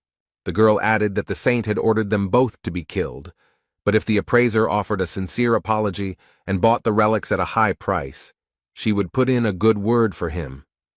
The man was trapped in the water but did not react to these words at all. Lee said it was not allowed to brandish a knife in public places, and he noted that he had not thought about using a weapon. The appraiser was freed from the water trap. The gun fell to the floor, and Gan told the man to ask for compensation for the damage caused. Jin Man thought that the knife was a gift from the Aquarius constellation, but the guy was able to destroy it with his bare hands. The girl clenched her teeth. Her eyes burned with hatred, and she muttered that she told the young man not to resist. Miss Saint's assistant began to use her special powers. The appraiser was thrown back several meters by water sweat, and Lee stood as if nothing had happened. The guy was having a lot of fun. Then he clenched his fist tightly. The water didn't scare him at all. He turned to the girl in glasses and asked with a smile if she had any more special effects like these, since the sensations from them were simply amazing. She got really angry. She thought that this was some kind of nonsense. The guy destroyed a rank clone with one blow. She knew it, because Saint felt bad for a reason. The girl looked at Lee and understood that he was dangerous, so she needed to deal with him as quickly as possible before he created even more problems. Sophie's assistant took out some artifact. She was very nervous and concluded that he definitely wouldn't be able to handle it. The streams of water appeared again, and the girl noted that they were created by the purest magic of the saint. The girl held the artifact in her hand and began to summon orange-class monsters. Water wolves began to appear. Li Gang smiled cheerfully and noted that these pests were very happy to see him. The young man took the blades that were lying on the display case and asked the appraiser a question. The guy asked G-Man and told them to take what he liked and said that he would lend these blades. The man didn't even have time to answer, let alone blink, before the young man had disappeared. Li Gang used his powers and went to meet the water wolves that were near the saint's assistant. The guy immediately began to attack the monsters. He was happy like a child and said that these daggers were very good. The water wolves' faces were distorted, and Lee said he had the feeling that they were no stronger than yard dogs. He understood that it was the weapons. The guy didn't stop. He said he was just planning to have his items evaluated, but he got something much better. A huge number of system messages appeared in front of the young man. His experience was increased, which could not but please. The girl who held the artifact in her hands thought that this couldn't be, because the guy had destroyed the saint's calls so easily. Lee felt a surge of strength and turned his head to tell his assistant Sophie that they weren't finished yet. The girl began to shake with fear. She understood that they were on different levels, and if she tried to attack, she would die immediately. So she couldn't think of anything better to do than run away. But while running away, he said that that wasn't all. Li Gang laughed at her and noted that the idiots who shouted that it was not the end were the most pathetic. G frowned. Beads of sweat appeared on his face. He understood that the person in front of him was not simple and asked the guy if everything was okay with him. Lee didn't have time to answer, as Sun flew into the room and shouted that he had been attacked by a Templar from the Aquarius branch and that he had barely escaped. Gan was glad to see the guy and told him that they had just finished here. Z stuttered and asked what had happened here. The guy began to look at the water wolves, which no longer posed a threat, and said that this was magical energy, similar to the calls of the saint. Lee said that by sending something like this to him, they were giving him resources, but Song said that they had better leave before the next attack. Then G-Man turned to the guys. He asked the guys to wait a minute. They looked at him questioningly. The appraiser thought that 20 years ago he had followed Li Gang and listened to his art, and he clearly remembered how he collected materials after every battle with monsters. The man told Li that he fought like a demon, this crazy fighting style, and timidly asked if it was Gan in front of him. The boy looked G-Man in the eyes and put his finger to his lips. The man frowned, tears flowed from his eyes, and beads of sweat appeared on his face, but he only smiled in response. Li told G that he would return for the materials and asked him to keep a close eye on them, then added that he still had some questions. The boys went to the door, and Man leaned over and said that they should definitely come again. The red-haired man began to ask Gan why the saint was so focused on him, and he replied that she was probably unhappy about something. Sun asked if Li had offended her in some way. The young man closed his eyes and replied that this was also possible. The man smiled. His eyes were burning with fire. He said that the boy would soon see something funny. The guys went to a cafe. Li ate ice cream and told Z that it was just awesome here, and offered him to eat as much as he wanted. Sun said that he was very grateful, and then quietly asked if Gan was sure he had enough money, because it could cost a pretty penny. The guy was silent. He was just remembering how the saint's assistant ran away and dropped something. He told Sun that everything was fine, because earlier he had picked up an interesting thing, and with it they had access to many privileges. Li showed it to the young man, and noted that as far as he remembered, this emblem was similar in functionality to a bank card. With it, he could also rent other people's skills. Sun looked at it in surprise, and said that he had not noticed before that it had the Aquarius emblem on it, and he himself thought that they might have problems, because it also serves as an identifier. Li was eating ice cream and told his friend to forget it and think about it after eating, while Song was wondering if he could eat it. A man with glasses walked into the cafe and told Z that he was glad to see him, and then remarked that he didn't think he liked the ice cream there. At first the boy couldn't understand who was talking to him, but he turned his head and saw Bishop Sun Hek. He smiled and asked if he could join them, but no one answered his question. The bishop placed his hand on Jae's shoulder, and Li looked at him and thought that this was the same boss who was bothering Sonu. Sun sat down at the table and said that he was glad to meet them, and introduced himself, and then turned to Gan and asked if Z had told him that he was unfriendly. Hek replied that the young man had told him that he had met a truly amazing person who had been able to defeat the Spider Queen, while Yang Wei had failed miserably. Li Gang continued to eat his ice cream, looked at the man, and then asked him what he had to do with all this. The bishop said one of his main tasks is to recruit promising awakened people. The young man was very surprised, and then asked Sun what he could offer him. He laughed and said that one of the 8 relics of Li Gang himself would be auctioned off, and suggested that they continue the conversation and enjoy the auction process. The guy was surprised, and thought that they were playing a prank on his relics. Sun knows how to intrigue. The boy replied that it all sounded quite interesting, and then asked how far the auction house was from here, and Song told him to wipe the ice cream off his face first. The bishop smiled and replied that the auction would be held nearby and noted that there would be very rare relics there. The man said that the premises were located 16,000 feet above the ground and housed the largest auction house. In the floating city of Drachma, there was a large auction house of Drachma. It was very tall.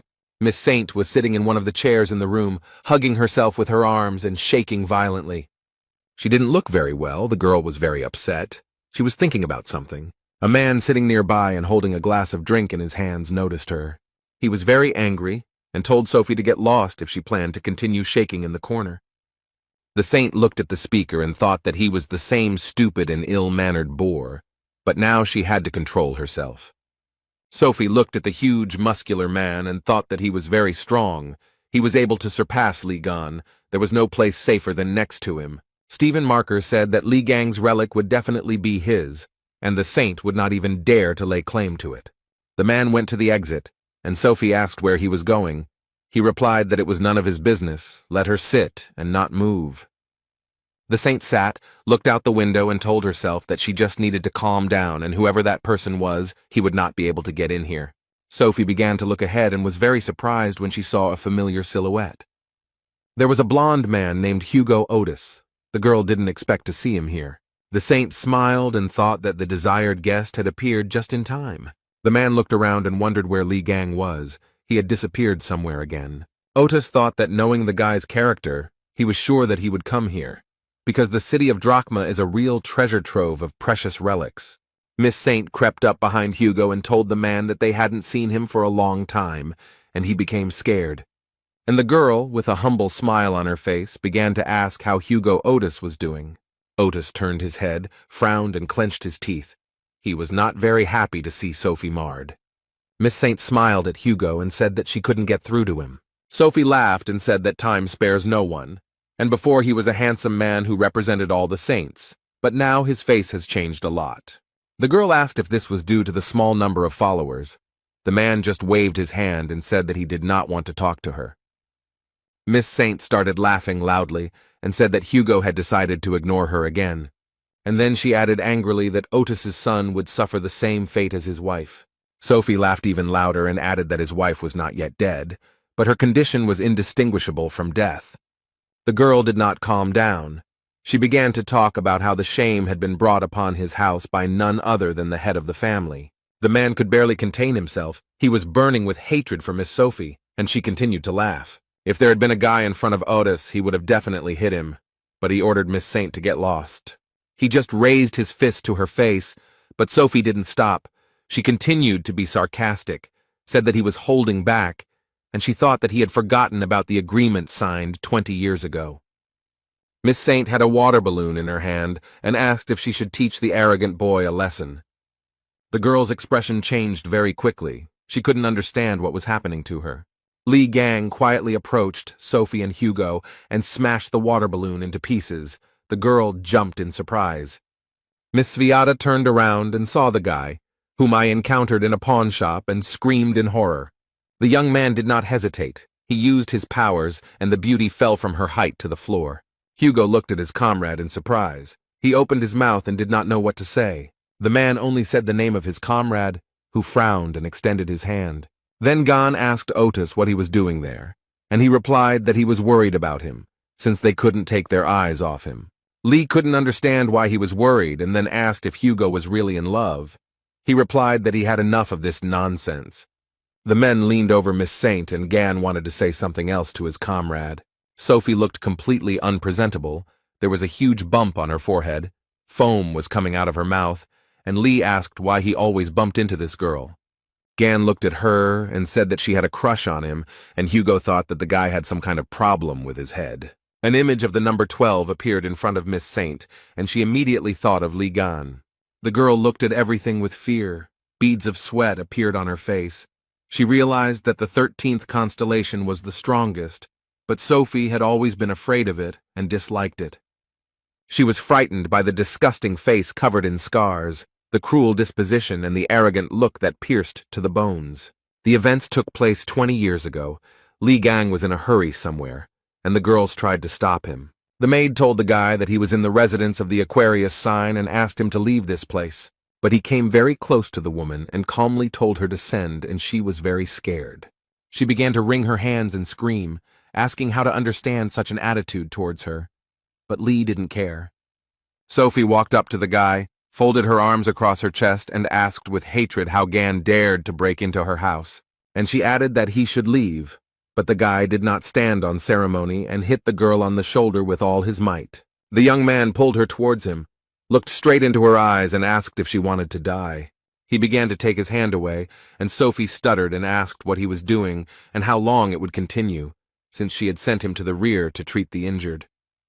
Miss Saint began to ask why he was idle, and the young man replied that many of those people were left without arms and legs because they tried to save her life. Lee took the girl's hand and said that she had talked about helping people when she came here, and replied that it was time to go and keep his promise. Sophie replied that what difference did it make if a couple more people died? On the contrary, they should be happy that they had the chance to save her, because she is a saint. Lee continued to pull the beauty by the hand, and she said that due to constant stress, she had developed problems with her facial skin, and she was not going to go there for the sake of stupid choirs. The young man stopped, turned his head, looked at the girl, and then asked what she said.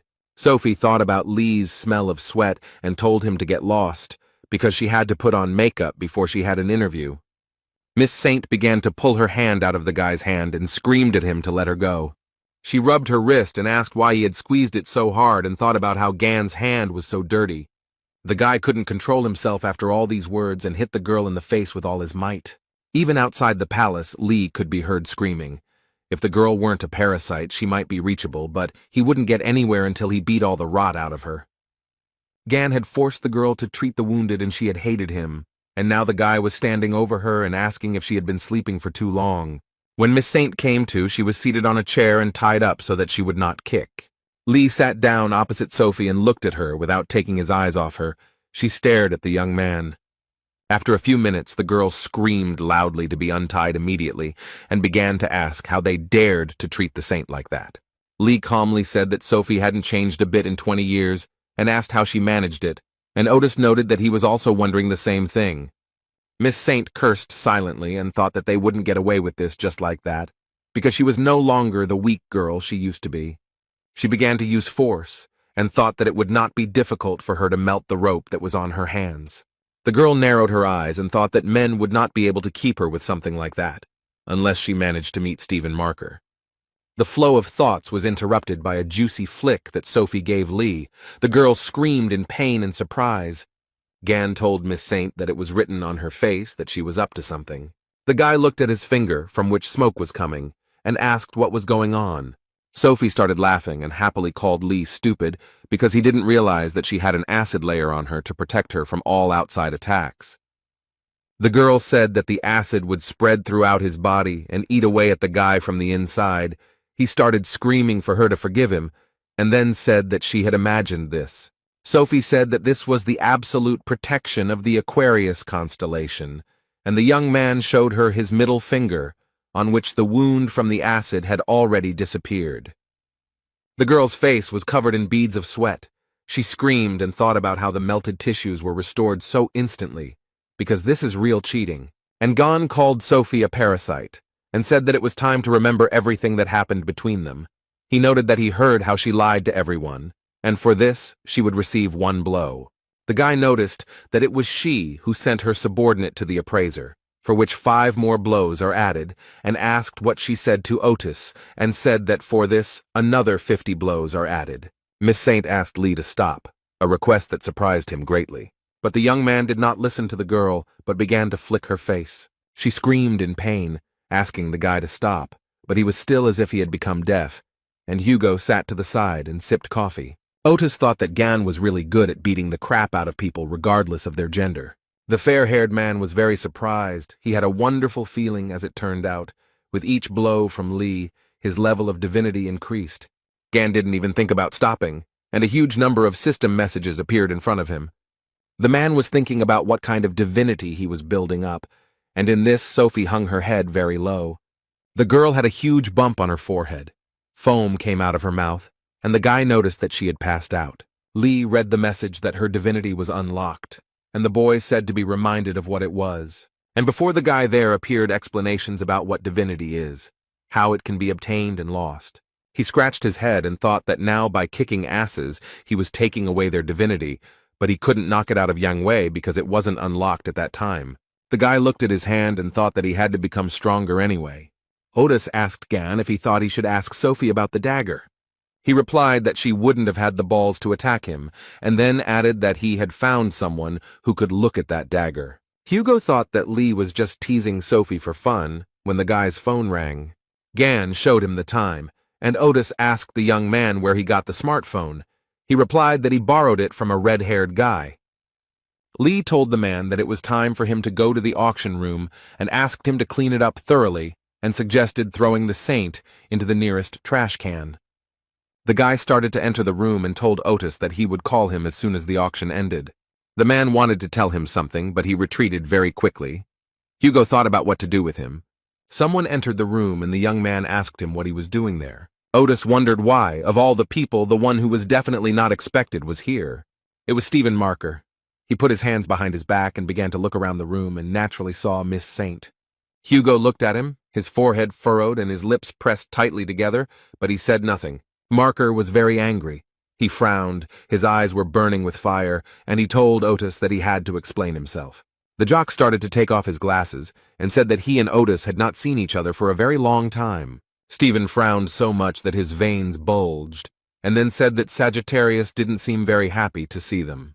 Hugo calmly asked Marker what he was doing there, and he replied that he and Aquarius had made a deal. Sophie had asked him to be her bodyguard. The man said he had some business in Drachma, and he agreed, and Miss Saint was still sitting unconscious, tied to the chair. Stephen said that it was his turn to ask questions, and asked why Otis was here. He replied that he also had his own business. The jock angrily asked if he was aiming for Ligon's relics, and Hugo asked in surprise if his relic would really be auctioned off. Marker smiled and asked if Sagittarius didn't know that, and then added that he was the most pathetic creature and still couldn't afford her. Hugo replied to Leo that he was always going around picking up old relics of Ghana. He added that Stephen had tried to ignore Lee for a long time, but his inferiority complex grew and he had sunk to the point of collecting all the relics. Otis asked Marker with a smile if he thought he could become as strong as him this way. The jock got very angry. His anger caused a loud explosion and stones flew in all directions. Hugo thought that Stephen had definitely gone crazy. As soon as Gan was mentioned, he couldn't control himself. Marker grabbed Otis's arm with all his might and told him to stop talking nonsense about that weakling and stop saying his name. And then he added that he had long ago become much stronger than him. Leo's eyes burned with hatred. A young man ran into the room and told Stephen that they had problems. He said that the Gemini branch was buying up all of Ligon's relics, and Marker was very surprised. Leo told Sagittarius that he didn't have time to mess with him, and he just laughed. Stephen went to the door and told Hugo to do whatever he wanted with her, and he was very surprised. The man thought that the jock had come here to save her. The Marker replied that the auction was more important to him, and he had to get there as early as possible, and decided to give advice to Sagittarius so that he would choose his words wisely if he wanted to live long. Otis frowned, then laughed and said that he was very grateful for the unsolicited advice. Hugo was again left in the room with Miss Saint, who still had not come to her senses, was unconscious. The blonde man thought that Stephen Marker was a shitty person. Then he looked at the hand that he was squeezing with all his might and thought about the fact that Lev didn't even consider him a weakling. And at this time, in the Drachma auction house, in the VIP room, an auction was taking place that many were so eagerly awaiting. The presenter happily said that once again the Gemini branch is taking another lot. The woman said that the first stage of the auction had come to an end, and after a short break the second stage would begin. Li Gang was incredibly happy. He said with pleasure that he received another lot. Bishop Gemini began to congratulate the guy, and noted that he could buy whatever he wanted. The young man told the man that he was too kind because he invited him to the VIP room, and now he buys everything he asks for. The bishop remarked that it was the least he could do for him, and Sun asked if he was sure, since they had already spent an indecently large sum. The man smiled and said that everything was fine and asked Sun to pay for the alcohol, as he had forgotten his card, and he would send the money later. Z agreed, and thought to himself that he had already forked out a lot of money today, but he couldn't object since his boss had asked for help. Lee told them not to worry about the alcohol. He showed the card and noted that he had already paid the bill. The bishop thought that the guy had his black card. He had no idea when he had time. The young man told him that he looked quite drunk, so he paid in advance, and noted that he could not get his subordinate to pay for everything. Bishop Gemini said with a laugh that he was just about to pay with his card, but he thought that the guy was quite young, but already damn rude. The man in glasses understood perfectly well that in front of him was a genius who had managed to defeat the Spider Queen, and if he recruited him, then alcohol was just a pitiful price. He told the guy that they had relaxed a bit, and it was time to get to the main topic. The bishop said he had high hopes for the future, and told Lee that he had every chance of gaining rank, but that was not all he could do to earn the favor of their saint. And Gan thought that the fog that covers the mind control is practically invisible to anyone. The effect is not strong, but it makes you believe that idiot. The man with glasses said that the boy could become a cardinal, but that was not the end. The bishop noted that the most important thing that awaits the young man is, of course, wealth and fame. The man added that the guy will also receive the respect of the great leader of Gemini. All this can easily become his.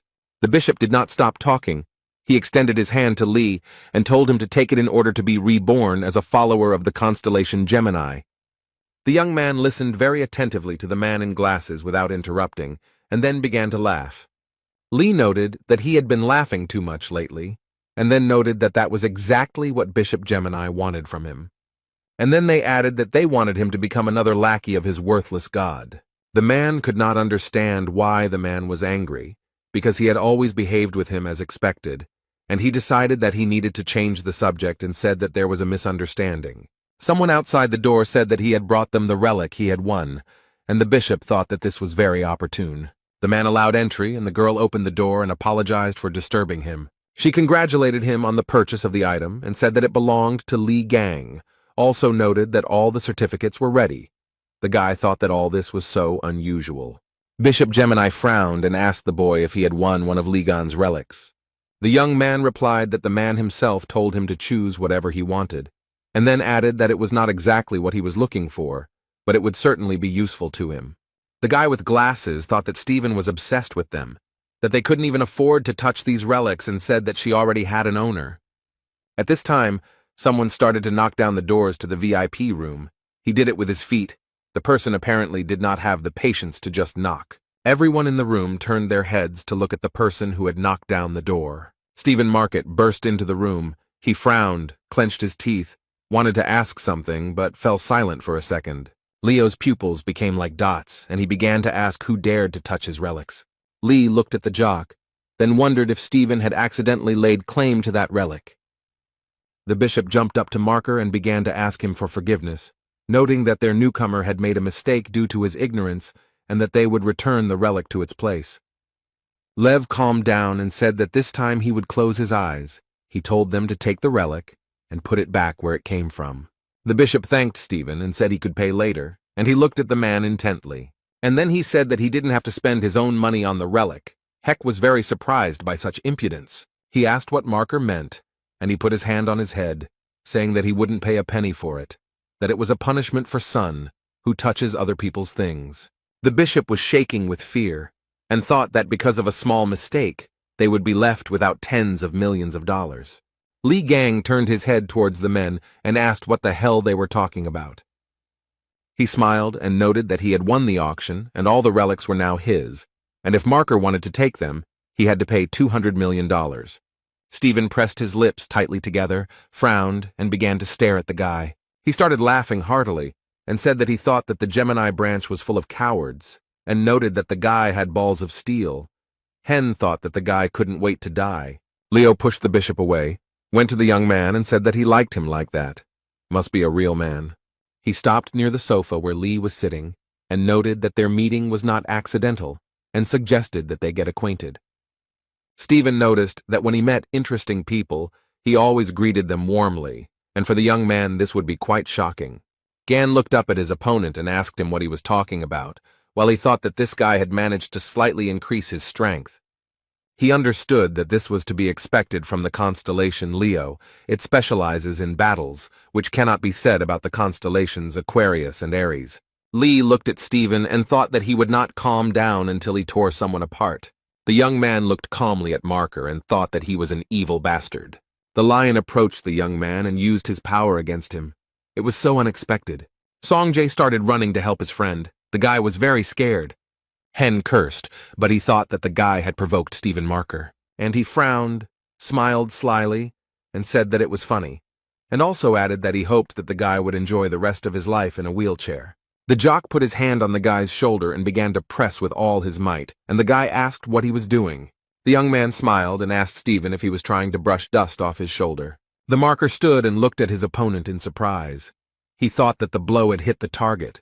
What had happened then? He asked the guy if he managed to dodge his skill using teleportation, and Gan replied that he didn't understand and added that Stephen was still as slow-witted as he had been. Lee smiled and said that the skill was called Crushing Cliff, and asked if he thought the skill he had developed would work on him. Gan's face changed, and he said that Lev had begged him to teach him and swore that he would use the skill only for good, but now he used it to boast of his strength. The marker opened his mouth in surprise and asked how he knew everything and who this person was. The guy didn't have time to answer the question, because the auction host appeared in the room and apologized for the delay and noted that bids would be accepted soon. Stephen asked in surprise if it was already time for the second stage, and Lee was thinking that another batch of his relics would be presented again. The jock stood up pointed his finger at the guy and said that he had a lot of questions for him, but right now he had more important things to do. Marker, leaving, told Lee not to lose the pendant and that he would return for it immediately after the auction. Sun approached Gan and asked if he was okay. He was very scared. Bishop Gemini looked at the guy and thought about how he managed to survive such an attack. Even he can't dodge the saint's skill. He looked at the young man and Zay, who was sobbing loudly, and thought about who was in front of them. The auction host said it was time to begin and announced that the highlight everyone had been waiting for with such impatience would be presented. She asked if those gathered knew about the Berlin Wolf incident that occurred 24 years ago. The phenomenon of the attracting misfortune appeared on the territory of Germany. It was a real hell, in which not only weapons but also armor melted. The 12 saints could not find a solution. The raids ended in failure. The hero Li Gang appeared, who defeated the invincible monster, and those present have a chance to become the owner of his relic. Stephen gritted his teeth, frowned, and thought about how the relic would finally become his. He had dreamed of this weapon for a very long time. The events took place 20 years ago. Journalists were in a helicopter above the island where the Berlin Wolf appeared. The press reported that 4 days had passed since the arrival of Li Gang, the 13th awakened. No one had come out since then, and the situation was unknown. Several saints tried to go inside to find out what was happening, but it was not an easy task. The man told one of the saints that they were all at their limit, and he looked at the man in surprise. He clasped his hands and thought about how Li Gang was able to get so far, how he could fight that creature. They couldn't get so close to it. The man thought about why he should even feel jealous towards a guy who wasn't even chosen by the gods. What was the difference between him and him? He still couldn't figure out what he was missing. When a guy came up to him and told him that Li Gang had appeared at the exit, the man furrowed his brow. His pupils became like dots, and he thought that this couldn't be. The journalists began to actively spread the news that Li Gang had returned alive. They insisted that the 13th awakened. One had managed to defeat the monster that was considered invincible. The guy returned from the raid as a winner. All eyes were on him.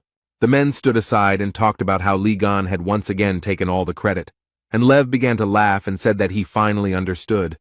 The subordinate could not understand what was happening, and Stephen told him to tell everyone that they were coming back. The boy asked if the gentleman would take his weapon, but he replied that he no longer needed it and allowed him to keep it. Other men began to approach Li Gang, all admiring his strength and endurance. Marker was no exception. He looked at the young man's weapon and thought that it was precisely this that he missed so much. The auction host took the cape in her hand and said that today, one of Li Gang's legendary relics was being presented. Those present opened their mouths, and the woman said that this weapon was used to defeat the mighty Berlin Wolf, and it would be auctioned off. People looked closely at the weapons, but Lee stood to the side and was absolutely calm. And Stephen didn't care that his mouth wasn't watering. He was incredibly happy, and thought about how he had been looking for it for so long, and finally he had the chance to take possession of it. There was a huge bone under the glass, and Marker thought that this relic would make him truly the strongest. At this time, a huge monster woke up, and he insisted that he felt the relic of Ligana and its force. The auction host said with a smile on her face that those present could see one of the greatest artifacts and said that it was the bone of a demonic beast. Those present shouted that they could not believe what they were seeing with their own eyes. Someone said that they had read about her in the chronicles.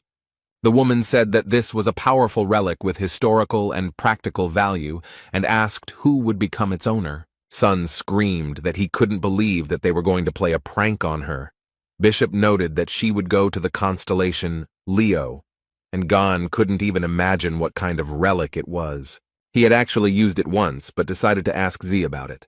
Lee started to ask something, but the red-haired guy grabbed his head with his hands and screamed at the top of his lungs that it was not the time to discuss anything. Hen was saying that he had to contact headquarters. They couldn't just give up this relic. Song was crying and Gan was mentally calling them names. The auctioneer, with a smile on her face, said it was time to get started and noted that the starting bid was $1 million. Those present quickly raised the stakes, as everyone wanted to own the relic. Li Gang stood to the side and only managed to read the system messages. There were a huge number of them. Sun grimaced and began to shout, why were people suddenly so alarmed and said that this was a legendary weapon created by the great Li Gang? Z quickly calmed down and calmly said that such a reaction from people was entirely expected. No matter what Li Gang created, the relics were always of the highest quality, and anyone who understands them dreams of getting their hands on them. As for Stephen Marker, he is an ardent admirer of these relics. He is ready to go to the ends of the earth to get them. His incredible power and influence allow him to go very far. Sun said that he was sickened by the fact that Gon's greatest creation would be in Stephen's collection, and the profits would go to Lee Gon's account, and he belonged to the government, and they had to come to terms with that. The man thought about the fact that the money would be transferred to his account regardless of who buys the relic, and the guy began to watch how quickly the stakes were raised. He was interested in how far they could go. Stephen Marker got tired of this mouse fight and shouted that he was betting $1 billion. The room became so quiet that everyone present opened their mouths in surprise. The jock started to descend the stairs and asked sarcastically if everyone had heard his bet. And then he happily added that he was buying the relic for $1 billion, or could raise the bid to $10 billion. The auctioneer was taken aback and began to stutter, as she had no idea that the bid would be so high. The people who were in the hall were in complete shock. They could not believe that Lev was ready to buy the relic for a whole $1 billion. The host started the countdown. Sun started shouting for the bishop to do something, but he understood perfectly well that they had no chance. And Li Gang calmly watched everything that was happening. It seemed like nothing at all upset him. The presenter banged the gavel and loudly announced that the final bet was $1 billion. The cleaners were passing by the room where the auction was being held. One told the other that something had been sold for $1 billion. The second replied that he was very interested in who this crazy person was. The man sighed heavily and noted that workers like them should not even dream of such sums, and said that he wanted something to change. Their wish came true very quickly. The guys saw a huge monster outside the window. One of the guys immediately said that he was taking his words back. The host of the event began to congratulate Stephen Marker and said that the holy sign of Leo was becoming a new owner. There was a huge number of people in the hall who were happy about Stephen's latest victory. How the room began to collapse right in front of Leo.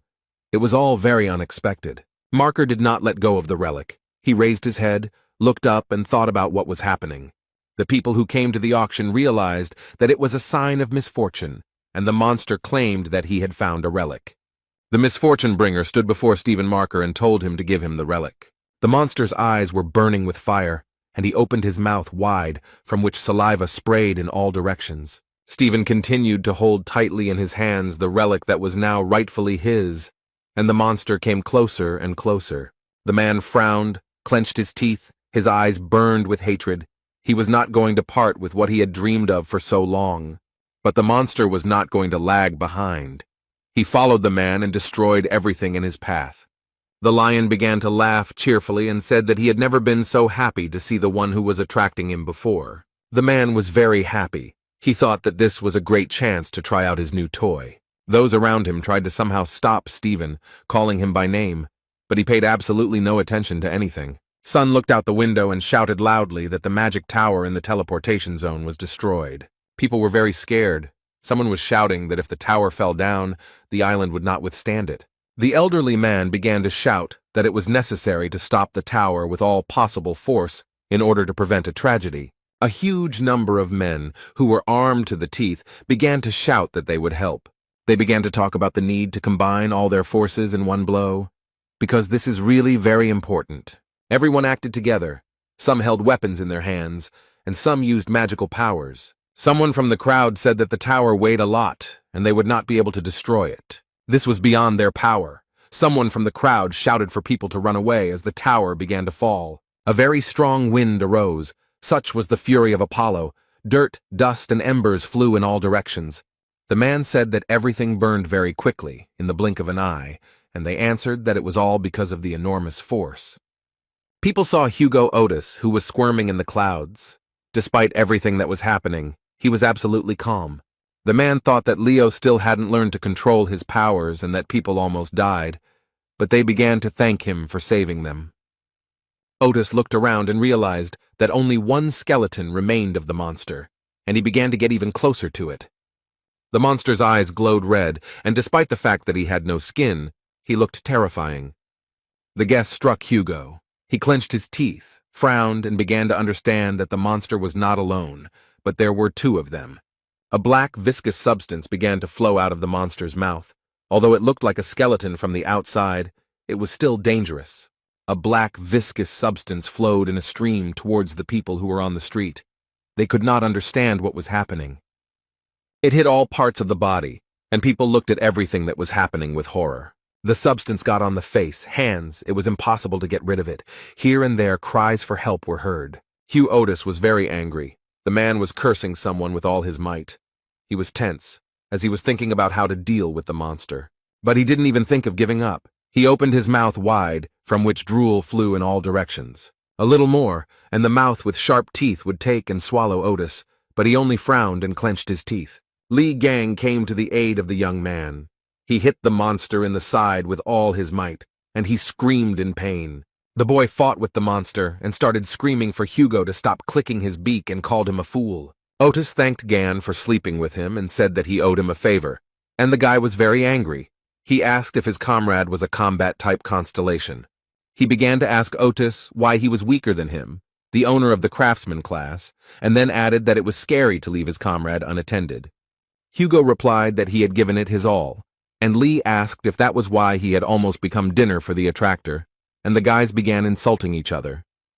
They would have continued arguing, calling each other names and quarreling for a long time, but they were distracted by a very loud scream. It was Stephen Marker running, holding the artifact in his hands and screaming very loudly. The jock's face was distorted, the veins on his forehead were bulging, and he started screaming about why they were testing a new weapon on him. The boys looked at the monster, whose mouth was drooling in all directions. Lee calmly replied that he had forgotten that there were monsters here. He wanted to say something else. What the guys saw left them in great shock. They looked at everything that was happening in surprise. There were 2 monsters below. Marker was flying towards them and screaming like a madman that no one was allowed to spoil his reunion with the bone of the demonic beast. Gan furrowed his brow and calmly asked why Stephen was wearing his underwear inside out, a question that caught Hugo off guard. And Marker became as if possessed. He screamed like crazy for everyone to quickly get out of his way. He used his sovereign skill and went to fight the monsters, while not letting go of the demonic beast bone. The jock stood with his feet on the ground, laughed and told those pulling him to sit still and not move. Stephen leaned on the bone and said that the monsters were inside a destructive lightning storm. The Marker was extremely happy. He noted that all preparations had already been completed. He was sure that the artifact would help him. The man looked at the one who was pulling him and said that he had previously been in a disadvantageous position. Because of this, he had to counterattack with magical energy. The jock shifted the bone onto his shoulder and said in a satisfied voice that now he wanted to test the true power of this baby. The people who were standing nearby and watching everything that was happening happily said that Stephen Marker was the strongest saint. He even surpassed Ligan's hero. The jock headed towards the puller, and the people shouted at him to destroy it, and then added that they were saved. Stephen swung the artifact at the monster and said that it was time for him to answer for all the mess he had caused. And the man struck the demonic beast with all his might on the head with a bone. And nothing happened. The monster stood calmly, only clenched his teeth. Stephen was perplexed. It became very quiet. After a few seconds, Marker screamed very loudly, his forehead furrowed very hard. And the one who was pulling him understood perfectly well that he was not in any danger, and began to attack the young man who dodged in different directions. The monster realized that the guy with the bone in his hands was not an opponent for him, and began to attack him. The jock wheezed in pain. After a strong blow, he fell down and thought about what happened, why Ligan's weapon didn't work, because there were direct hits on the entraining one. The guys started talking about whether they would be able to get out. The second one noted that they would not, since a sovereign skill was used, and it would take a long time to dispel it. Lee swore that once he got out of here, Stephen would regret being born, and Otis noted that only a moron would throw away such skills. Gan looked at his comrade and said that they needed to deal with their friends first, and pointed at the monsters. Nearby stood people who had fallen under the influence of the monster. They were screaming in pain. The young man said that judging by the location of the victims, the monster most likely intended to use them as a human shield. The blonde man noted that this meant that they wouldn't be able to just attack him. The guys looked at each other, and Lee said that they had one choice left. Otis did not understand which one, and began to clarify whether his comrade had any decision. Gan yawned and said that he would just kick the monster's ass and went towards him. Hugo started running after him and asked him to wait. The young man shouted for Lee to look away because a monster was running towards him. but the guy saw it without warning. He put his hands forward and stopped the monster. The young man, with a smile on his face, pressed the monster's head with all his might, so that he only wheezed in pain, but tried to fight back. The one who attracted, together with the people he infected, watched everything that was happening. Everyone was interested in what would happen to Gan. Lee smiled, and the man went limp in his arms. The guy told him that everything was very simple. Hugo began to ask if he was alive. Gan replied that he simply lost consciousness, and that he did it with the help of his power. Otis lowered his eyes and said that he definitely couldn't eat something like that. The guy laughed and said that from the very beginning he understood that he would do everything alone, since Hugo was of no use.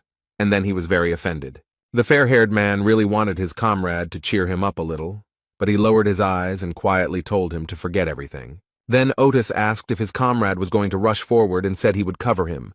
Lee was glad and noticed that there was still some of his old fire left in him, and they began their first joint work in such a long time. Gan suggested not to delay and deal with the monster in one go. But first, Lee had to deal with the people the monster had infected and who were fiercely guarding it. The monster watched everything very carefully and began to growl because he did not like all of this. And after a while, it started running towards the guy and spewing out all its viscous, jelly-like poison. The young man continued to run forward, and with a smile on his face said that the monster was only trying in vain. The guy began to guess that the monster was targeting the townspeople who were behind him. People began to feel unwell. Some fell straight to the ground, holding their heads with their hands. And behind him was Hugo, who held a fire bow with fire arrows in his hands and covered Gan. The guy felt his friend's support, and with a smile on his face told him that he was a good boy. Lee was already very close to the monster and told him to stop wasting his time and just give up. But the monster was not so accommodating. It twisted its mouth from which poison continued to ooze. Gan understood perfectly well that the monster would not give up, so he was ready to fight. He clenched his hand into a fist. He hit the monster with all his might and shouted very loudly for it to die quickly. Each subsequent blow was stronger than the previous one, and after some time the monster simply crumbled. Hugo ran up to Lee and said with a smile on his face that, as expected, he dealt with him very quickly. The guy noted that the people who fell under the influence of the monster should come to their senses very soon, and the fair-haired man exhaled. The young man put his hand on his side, and it suddenly glowed with a greenish fire. The man who was standing nearby was very surprised by this. Gan began to examine his hand and thought about what it all meant, and on his palm he could see the silhouette of Ophiuchus. The young people looked up and saw a huge number of system messages. Lee looked at them very carefully. He was interested in the fighting instinct. He thought about the fact that this skill requires a certain charge of divine energy.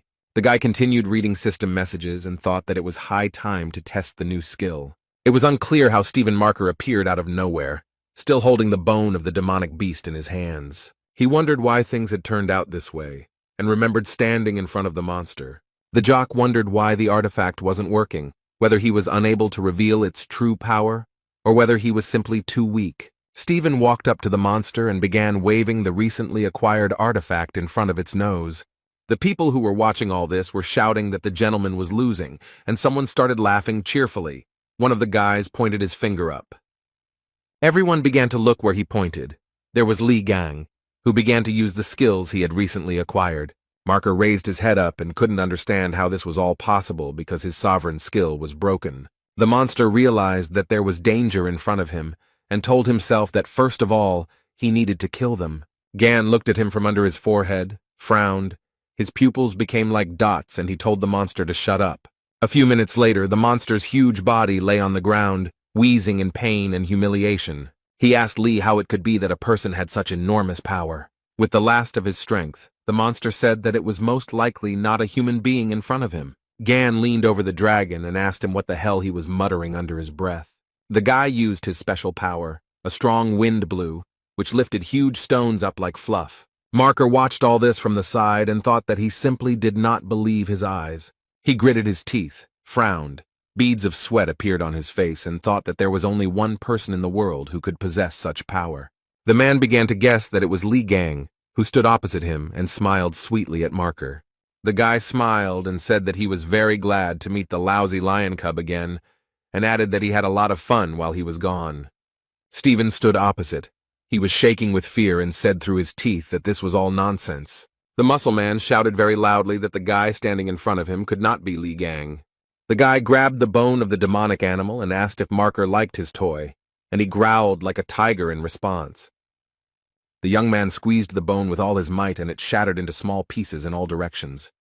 Li gave Stephen a sardonic smile and said he had done it by accident, then said the piece of bone was too brittle. Marker looked at what was left of the relic and began to scream like a madman. Gan told the jock that he had wasted so much time and effort, and now it was his turn to punch him. Stephen Marker yelled at the top of his lungs for the boy to stop, but he didn't listen. The blow was so strong that Leo was thrown back several dozen meters, and Miss Saint was unconscious the whole time, foaming at the mouth. After some time, the girl woke up, but could not understand where she was and what had happened to her. Sophie noted that her head was splitting. Li Gang and Hugo Otis stood at the edge of a huge round hole. It was very deep. The guy laughed heartily, and then said that they would see the lousy lion cub again if he stayed alive, and the fair-haired man was surprised that his friend sent him down. Li noted that Marker had vitality and asked his comrade if he had taken care of the people inside, and he assured him that everything was fine, because the people were rejoicing. Gan said that everything was fine, took out a small little toy and ordered it to act. The guy told the pig to take a good look around and collect all the useful items and explained to his friend that she was simply collecting everything she saw. Li turned to Otis and said that he came here with his friend, who asked who it was, whether it was the person from whom he borrowed a mobile phone. The guy said that the young man he came with was called Song Jae. This answer shocked Hugo. He started shaking and became covered in beads of sweat and asked again what his friend's name was. Li repeated his name again. Gan said that the guy is a Gemini Templar, but would be quite suitable for a bishop, also adding that he is smart, despite his young age, and he will be very useful. Otis grimaced, grabbed his head with his hands, and wondered when Song Jae had managed to get in touch with this walking headache. The guy looked at his mobile phone and wondered why his friend was so upset. Hugo thought that the last thing he wanted was for his son to meet this scumbag, but his two children are obsessed with Li Gang, so his family is doomed. The boy told Otis that Sun was with the bishop, who had teleportation powers, and said that they would call them here, but he suggested that they wait and just leave. Li was surprised, and the man said that the twins despised him. Why bother with them? And the guy began to remember that guy always irritated him with his shouts. Hugo said what had to be proven, and then added that boy hated him, and mentally asked for forgiveness from Sun. Gan was upset, and noted that he cared about the guy, but he should have been prepared for something like this, and Otis told his friend not to worry too much about some kids. As soon as the fair-haired man heard someone calling for Dad, a bead of sweat appeared on his face. He began to turn his head and stuttered, saying that this voice seemed familiar to him. Hugo hugged Li, and behind them stood Song Jae talking to someone on the phone. The blonde man wondered what the hell his son was doing here, and he was surprised that the bell had been active all this time. Sun was very angry. He began to ask Otis about whom he called children, and he hesitated and did not know what to answer. When someone started calling Li Gan in a very drawn-out voice, the men fell silent and turned towards the sound. This slime, despite its small size, called its owner very loudly. Li walked over, picked up the lump of mucus, and began to read the system messages, while Hugo and Song opened their mouths wide. Gan began to shake the slime violently and shout that it was forbidden to put everything in its mouth, and then ordered it to spit out the poison. The guy pulled the lump of mucus in different directions, and the fair-haired man thought that the poison fell out of the remains of that bony monster, and it could be very dangerous. Song watched the whole thing, and said that this slime was just like the one from Li Gan's relics that he had read about. The guy took a few steps forward and told the young man that his skills and inexhaustible supply of magical energy were amazing. Then Z added that the only friend of the 13th awakened was his father, and then he clarified whether it was really Li Gang in front of him. During this conversation, Hugo didn't know what to do. Beads of sweat appeared on his face, and he began to make inarticulate sounds. All this time, Gan didn't pay any attention to anyone except the slime. In the United States, at the headquarters of the Leo branch, a huge number of people gathered in the conference room. Oliver, the branch bishop, said that the leader had not contacted them since yesterday, and suggested hiring the twins people to search for him. A guy approached him and asked if he thought that after that altercation they would agree to help them, and back then Oliver wanted to look cool. This person reported that there were rumors that the head did not show up because of Li Gang.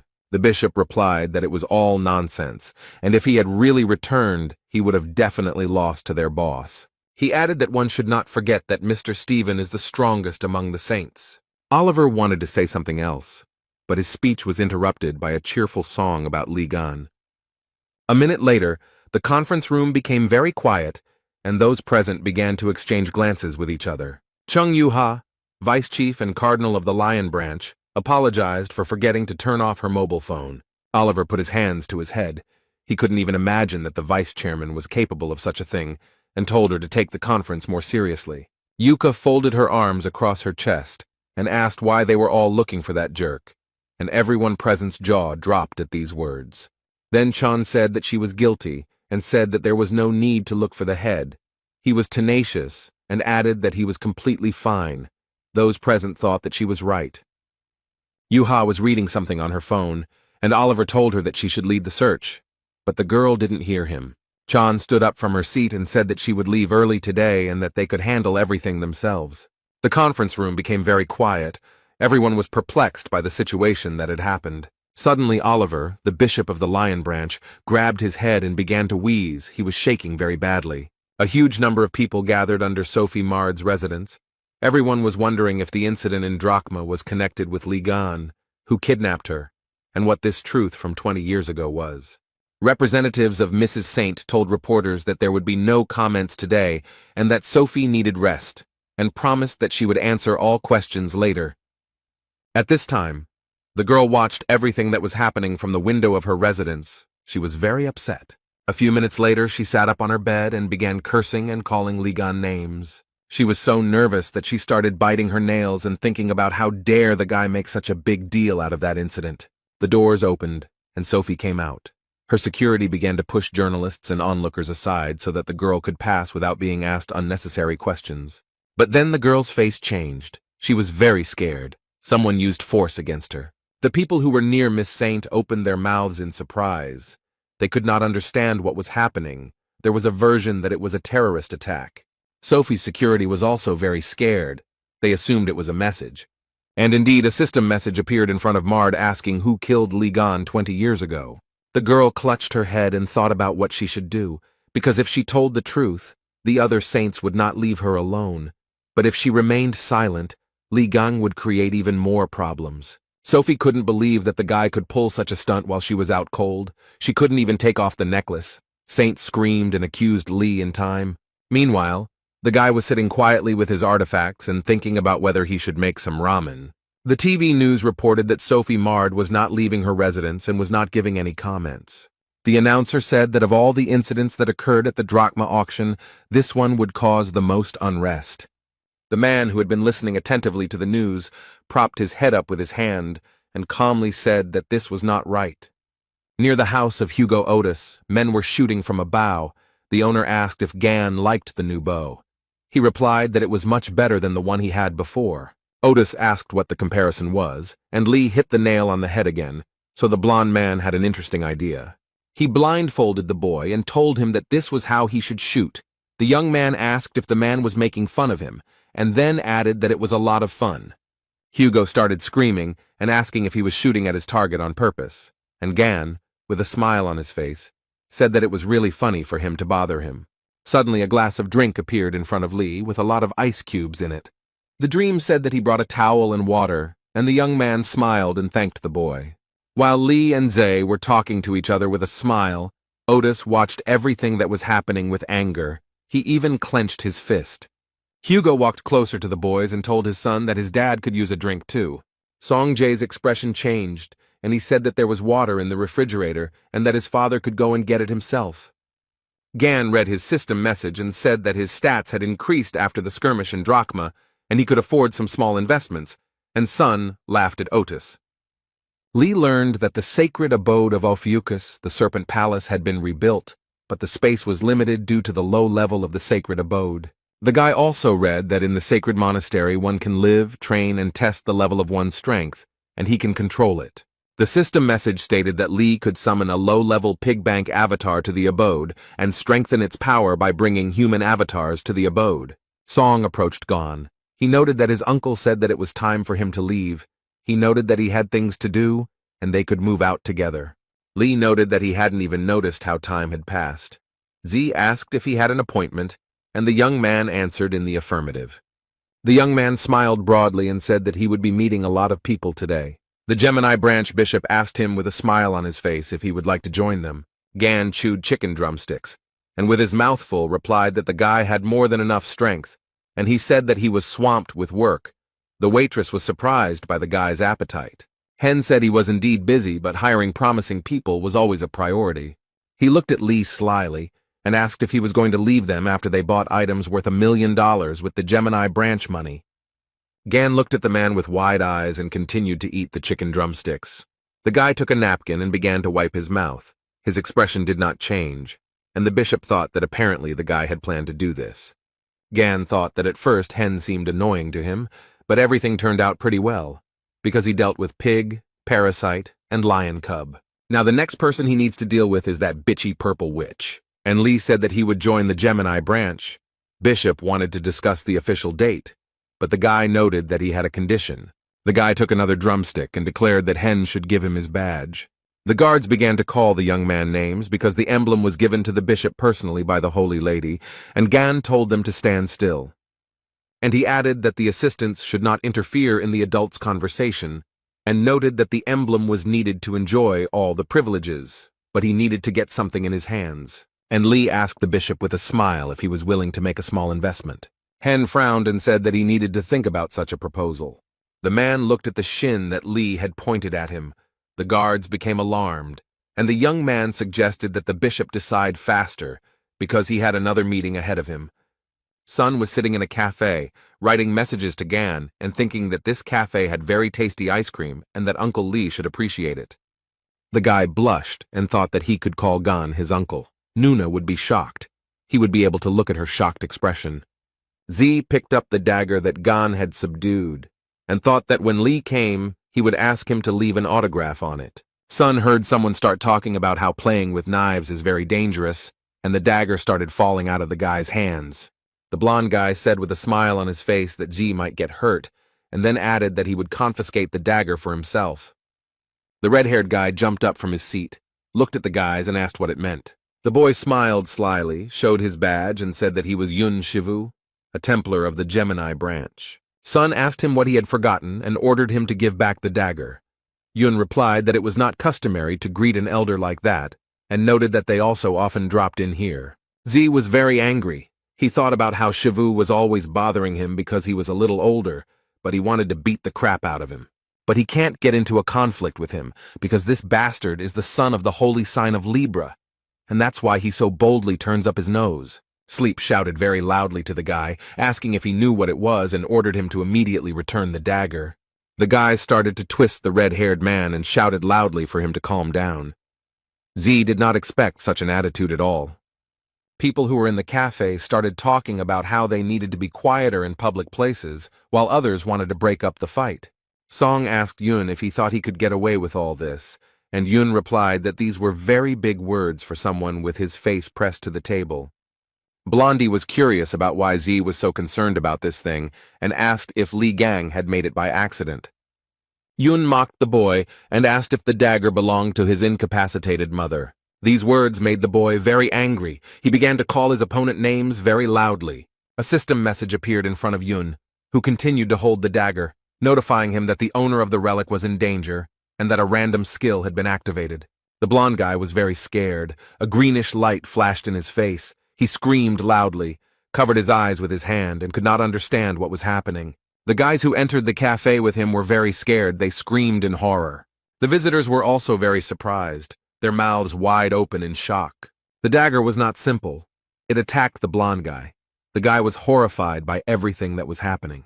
A few minutes later, he fell straight onto his back, tears streaming from his wide-open eyes. And only Song Jae was happy, because he guessed what was happening and called Uncle Lee. Gan asked Song Jae and grabbed his head while he managed to punch Yun in the nose, who was crying loudly. The boy asked his uncle with a smile how he knew he would be here, and he said that he was in the restaurant a minute ago and noticed that the one-time summoning skill had worked. Lee looked around, assessed the situation, and said that all this had not happened in vain.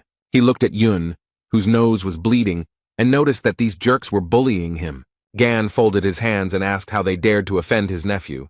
Someone tried to be sarcastic, and another guy said that he was scared.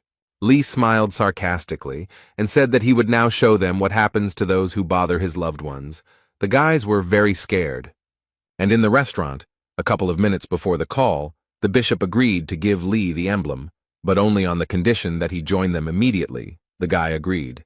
Hen smiled and thought that this was a ridiculous price for such a loot, and then he could get the emblem back. He would just add an inconspicuous clause to the contract. He handed Gan the emblem and told him to use it wisely, and he replied that he would try. The man in glasses asked the guard to hand over the contract. Lee looked at it all in surprise. The bishop said that the contract needed to be signed and raised his head, but the guy had already disappeared. Hen and the guards remained near the fried chicken drumsticks, thinking that the guy had simply disappeared. A few minutes later, the waitress came up to them, brought them the bill, and said that they owed $190. Z's two offenders were lying on the floor of the cafe, foam flowing from their mouths. They no longer posed any danger. Yun tried to ask Lee if he knew who he was, but he didn't listen to him and immediately punched him in the face. The guy started talking about his rank in the constellation, but Gan didn't listen to him. He started strangling him with a sly smile on his face. The young man tried to convey that he was the son of the holy sign of Libra, but Lee kept hitting him in the face. Yuna was shaking with fear and resentment. He thought that the man would at least let him finish speaking. The blonde guy was lying on the floor, and Gan told him to get up because they weren't finished yet, and the boy was thinking about why his magical protection was of no use. He crawled on the floor and called Lee all sorts of names, and thought that he should know his place. The bull Phalaris appeared in front of the cafe visitors. It was located behind the blonde man's back. People were very scared. Some said that he used combat magic in a public place. Others shouted that they needed to run away as quickly as possible. Yun began to laugh like a madman and shouted that the man would be punished for his arrogance. Gan stood opposite the blonde man and calmly told him that he was very noisy, and he noted that he was interested in what kind of miracle skill this was, and then added that it became clear to him that he couldn't even light coals with it. A message appeared in front of Lee that he had suppressed the enemy's magic. Yun screamed. He couldn't understand how this was possible, and then he realized that there was also a mage in front of him. The man continued to read the system messages and calmly replied that he was a craftsman. He absorbed Yun's skill and asked for permission to show him how to use the skill properly. Naturally, the young man did not wait for the guy's answer, but immediately applied the skill he had just acquired. The bull of Phalaris, the burning masculine passion, was activated, and the blonde man screamed furiously. The boy flew several meters towards the wall. He flew head over heels, so much so that his pants split at the butt. Gan approached him and said that if the guy continued to bother Song Jae, he would fry him until crispy. And he told his nephew that if the idiots continued to bother him, he should definitely contact them, and his uncle would always cover his back. A girl ran into the cafe and called Z. He only took a deep breath and smiled. The girl looked around, noticed the mess, asked what happened, and immediately asked if everything was okay with the guy. The red-haired guy told Nuna that none of this mattered now, and she looked at him in surprise. Song grabbed the girl by the hand and showed her Li Gan. The boy was very proud, and his companion looked at all this with surprise. Z noted that this man had defeated countless monsters and saved the entire world more than once. The boy continued talking about Li, adding that he was the hero from the videos they loved to watch over and over again. The hero of this conversation stood to the side, looked at the young people, and smiled reservedly.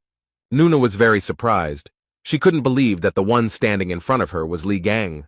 The girl noticed that he looked much more attractive than before, and the guy looked at her questioningly.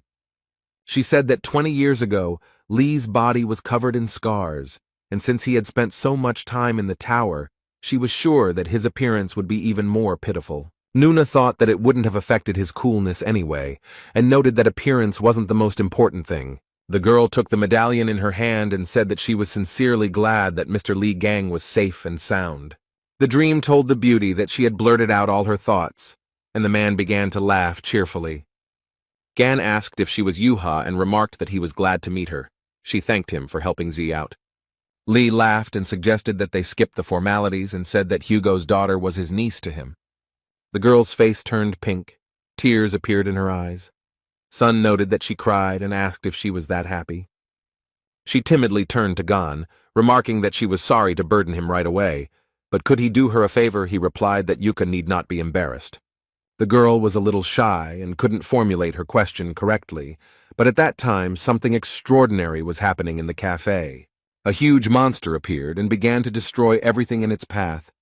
The young people looked at it in surprise. Gan realized that it was Gra'ar in front of him and thought that this must mean something. The monster screamed very loudly. Lee looked at it calmly, and the girl had a weapon in her hands. Yuka started to walk forward and Gon called her. She answered that her uncle should wait 1 minute. Zhang said she would make a proper proposal after she dealt with the temptations. Lee asked if Z had heard the same thing as him, and the guy said that something had gone wrong with his sister from Gon. The young man broke out in beads of sweat and thought about what proposal the girl had in mind. The loudspeaker announced that disaster-causing objects had been detected, but unfortunately it was not a drill. It was also announced that people should evacuate to safe places, and the monster destroyed everything in its path. Literally a minute later, chaos settled in the city, fires broke out here and there, and destruction occurred. There was not just one monster, others joined it. They inspired fear and horror. Zhang Yuha was holding a huge spear in her hands, and most likely she was trying to defeat the monsters with it. Within a few minutes, they surrounded the girl from all sides. She was so small and defenseless. Yuka began to fight the monsters, and she thought that she needed to do everything as quickly as possible. And after she deals with all the monsters, she can propose to her uncle. Chan fought the monsters, and then said that there was no end to them, and she had hoped to deal with them very quickly. The girl thought that she could destroy all the monsters at once, and began to use her special skills. She threw the spear and screamed very loudly that they should not dare to interfere with her love. Zhang Yuha used an ability called Lotus Flash and watched the events unfold. Li Gang stood to the side and watched what the girl was doing. He did not come closer. He was interested in the result. The guy smiled and thought that he followed her because he was worried about her safety. But there was no need, and he noticed that her instincts were sharper than Hugo's. The girl felt that someone was looking at her and turned her head. She waved her hand to her uncle. A very strong wind arose and the young people flew up like fluff. Zai was very scared. Yuhei was scared. She opened her eyes wide. Beads of sweat appeared on her face and she began to call for her uncle. The cap fell from the girl's head and began to burn. In a few minutes, only ashes would remain. The monster was surprised that Gon had reacted to the attack and noted that there were interesting creatures in the world and promised to make a tame animal out of the boy. The monster sat on the dragon's back and said that at this rate they would wet their beds, and Li calmly said that he needed a furnace to create relics. The guy frowned, smiled slyly, and told the monster that it would become the first gas burner. The monster smiled and said that the young man in front of him was very funny. Zhang Yuha looked at the monster and thought that they belonged to the illusory race. Li touched the girl's head and asked what she was thinking about, whether she wanted to try to deal with everyone alone again. Gan asked the guys to leave everything to him, and then asked them to take care of the evacuation of the residents. The man smiled and noted that he trusted them with all this, because he knew how strong they were, and noted that they should also trust him. The boys smiled cheerfully at their uncle, even though he didn't see their smile, and agreed with his words. Li replied that it was all wonderful, and then, a little more quietly, said that the fun would begin very soon. The monster smiled vilely, telling the guy to resist even harder. A few seconds later, the young man was tied with a thin but strong rope. He did not understand how it happened. The monster was having a lot of fun, and told the guy that taming him would be incredibly fun. The monster pulled the rope with all his might and it rose up to the very sky. He was incredibly happy. The monster raised the rope, then lowered it, and the young man hit the ground, from which huge pieces flew off to the sides. After some time, the guy found himself on the ground. His clothes were very badly damaged. He stood up, tore the rope apart with his hands, and calmly said that there was a lot of talk and no sense, and then asked the monster if that was all it was capable of. The monster frowned very deeply and began to laugh very loudly. He had come up with a new plan for revenge. The monster told the guy not to make him laugh and began to attack the guy using fire. At this time, Songjay was telling people that they should evacuate as quickly as possible. There were special centers for this in the city.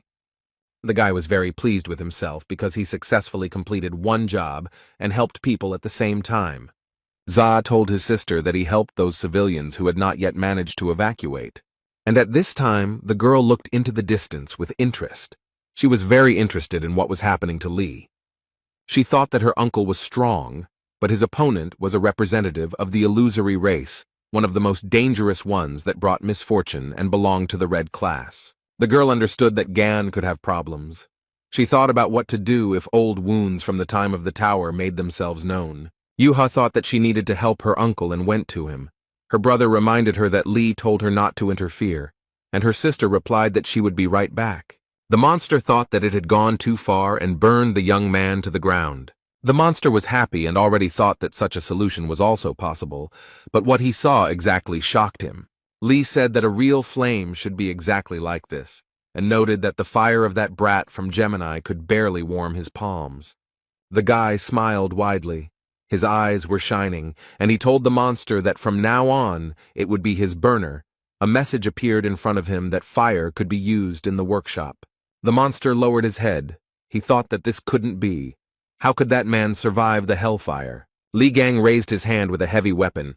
He was tired of the messages that fire could be used in the workshop of creation and decided not to delay. The young man was very pleased with himself and showed with his hand that he wanted to enchant. The monster couldn't understand what was happening, and then began to scream furiously that he wouldn't let the guy do this. Lee saw the monster raging and ordered the skill to be activated, and a loud roar of lightning was heard. It was Chan Yuha who arrived, who was very worried about her uncle and wanted to help him. The girl stuck her spear into the monster's shoulder, and it clenched its teeth and began to ask how she dared. The monster was very strong, and he tore the attacker away from himself and threw her aside like a feather. The girl flew back so many meters. Fear and horror were visible in her eyes. She didn't think that the monster was so strong. The monster told his dragon that dinner was served, and he went to the girl. The monster ordered the dragon to devour Yuha, who began to open his huge mouth wide. Achan looked at all this with fear, her face covered in beads of sweat. She understood that she had no other way. At this time, Gan ran up, grabbed the dragon, and began to ask where he was going because his opponent was him. The guy pushed him with all his might. He fell with a loud crash, and rock fragments flew in all directions. The lizard opened its mouth very wide and screamed in pain. She could not even imagine what awaited her. The monster watched everything that was happening, and thought about how easily the guy had thrown away the lizard of the underworld. Lee stood up and calmly said that if the monster touched Yuka again, he would not leave a single wet spot of him.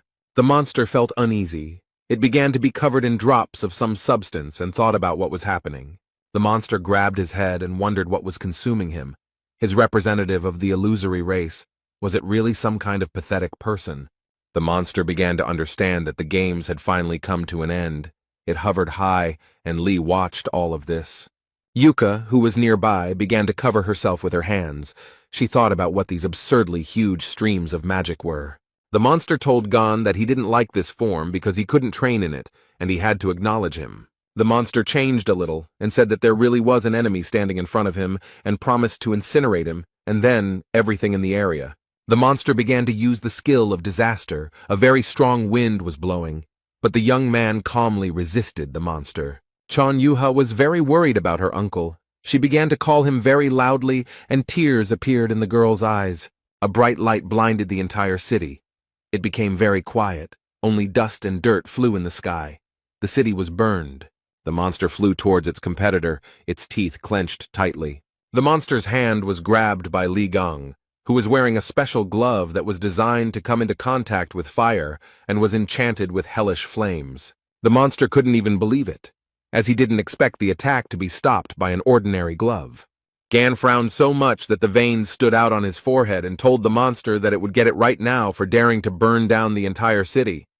The monster clenched his teeth. His mouth twisted. He thought about how humiliating all this was. The guy started laughing and asked what he meant by humiliating, whether the monster was belittling the capabilities of his glove. And then he looked closely at the monster and noted that it couldn't even imagine how useful the glove was when eating chicken.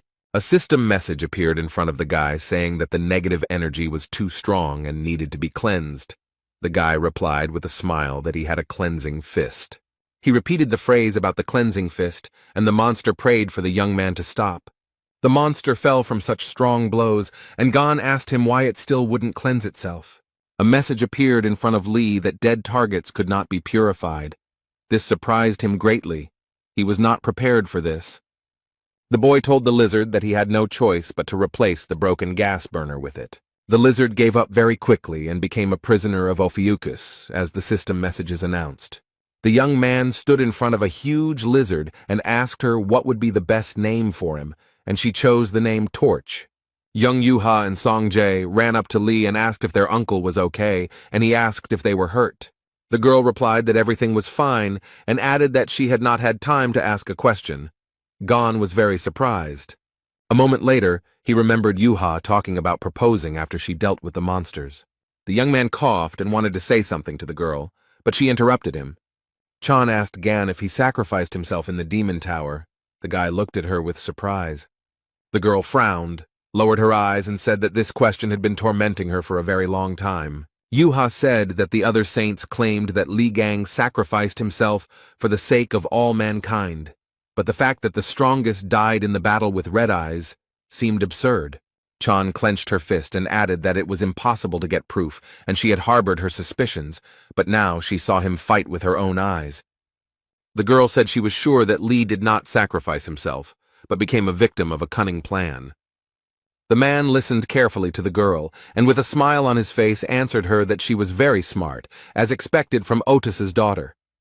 The brother and sister looked at the young man, and he said that Yuka had said everything correctly.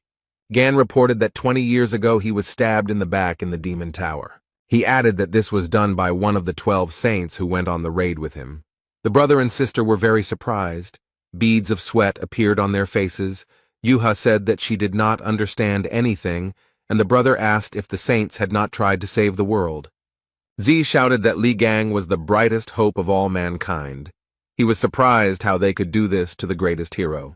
The young man pointed his finger at the red-haired guy and replied that that was exactly why they did it. But Song didn't understand anything. And Gan said that the saints did so because he was much better than them. And then he added that they did this because he was able to defeat the red-eyed man alone. And that is why the saints tried to get rid of him. Lee said that since the strongest attractor had been killed, the entire world could be at their mercy, and the only barrier between them and their ambitions was him. The guy noted that it is impossible to know everything for sure. This is only the most probable theory.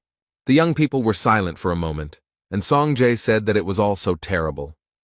The guy lowered his head and said that Lee was locked in the demon tower all alone, and they even took all his merits for themselves. The brother and sister began to cry bitterly. Sun, smearing tears, snot and drool on his face, said that Gan, despite everything, is the true savior of the world. Gan came closer to them, put his hand on each of their shoulders, and thanked the boys for their sympathy and asked them not to cry. The man calmly said that he was going to pay them all $1 million, and Z looked at him in surprise. Lee took out his mobile phone from his pocket and said with a smile that he needed to look at something. The news reported that Sophie Mard would be holding a conference. Miss Saint flew to Korea especially to hold a conference at 7 o'clock. Everything was ready for this event. A huge number of journalists and paparazzi had gathered, all of them waiting for the sensational announcement to be made. The journalists were talking among themselves about the fact that 20 years later, the truth would be revealed about what made Sophie travel such a long way for the conference. One of the journalists said that he thinks that it is all connected with the mystical message on the drachma, or concerns the rumors about Li Gang's recent return. Everyone present was ready to hear something incredible today, when Sophie approached the podium and smiled. The girl narrowed her eyes, pressed her lips tightly together, her face was covered in beads of sweat. Miss Saint thought that she was in shit. Mard had already begun to think about sending them all away and running wherever her eyes looked. But right now, a relic was wrapped around her neck, and it was unknown what kind of magic Gan had cast on her. Miss understood that if she wanted to live, she would have to fulfill his demands. She understood that he was not bluffing when he said that he would not get rid of her. Sophie Mard continued to stand near the podium. She took a deep breath and then exhaled. The girl said that the reason she was here today was to uncover the truth about the incident 20 years ago and asked if they remembered the Demon Tower. The journalists began to discuss among themselves the raid on Red-Eyed, who was then defeated by 12 saints, and since then they have been extolled as heroes. Sophie tilted her head and said that in fact the true hero who defeated the red-eyed man that day, but she did not finish the sentence. The girl closed her eyes and very quietly said that it was Li Gan. It was he who dealt with the monster. The journalists began to talk to each other, and someone said that he had expected such a discovery. After a few minutes, the room became very quiet, and the journalists looked up from their monitors and notepads and looked at Miss Saint. The pause lasted for a while, and someone from the audience asked Sophie Mard to repeat what she had said. And then the journalists seemed to burst out. One after another, they began asking questions about whether it was true that Gan had killed the red-eyed man, whether it wasn't Stephen Marker who had dealt the final blow. Questions poured in one after another, and one of the journalists asked Sophie that if it was all a lie, then Li Gang was still alive. Miss Saint stood near the podium, her gaze downcast. She felt extremely unwell. The girl was very surprised when she heard a voice behind her saying that this was impossible. When Sophie turned around, she was very scared because she didn't expect to see him, and the man straightened his tie and said that his name was Jean-Louis Morand and smiled. It was the holy sign of cancer. He said that Miss Saint had turned pale, and he believed that she was not fit to continue speaking at the conference. Morna smiled, but there was no emotion on his face at all, and asked Sophie if all this was true.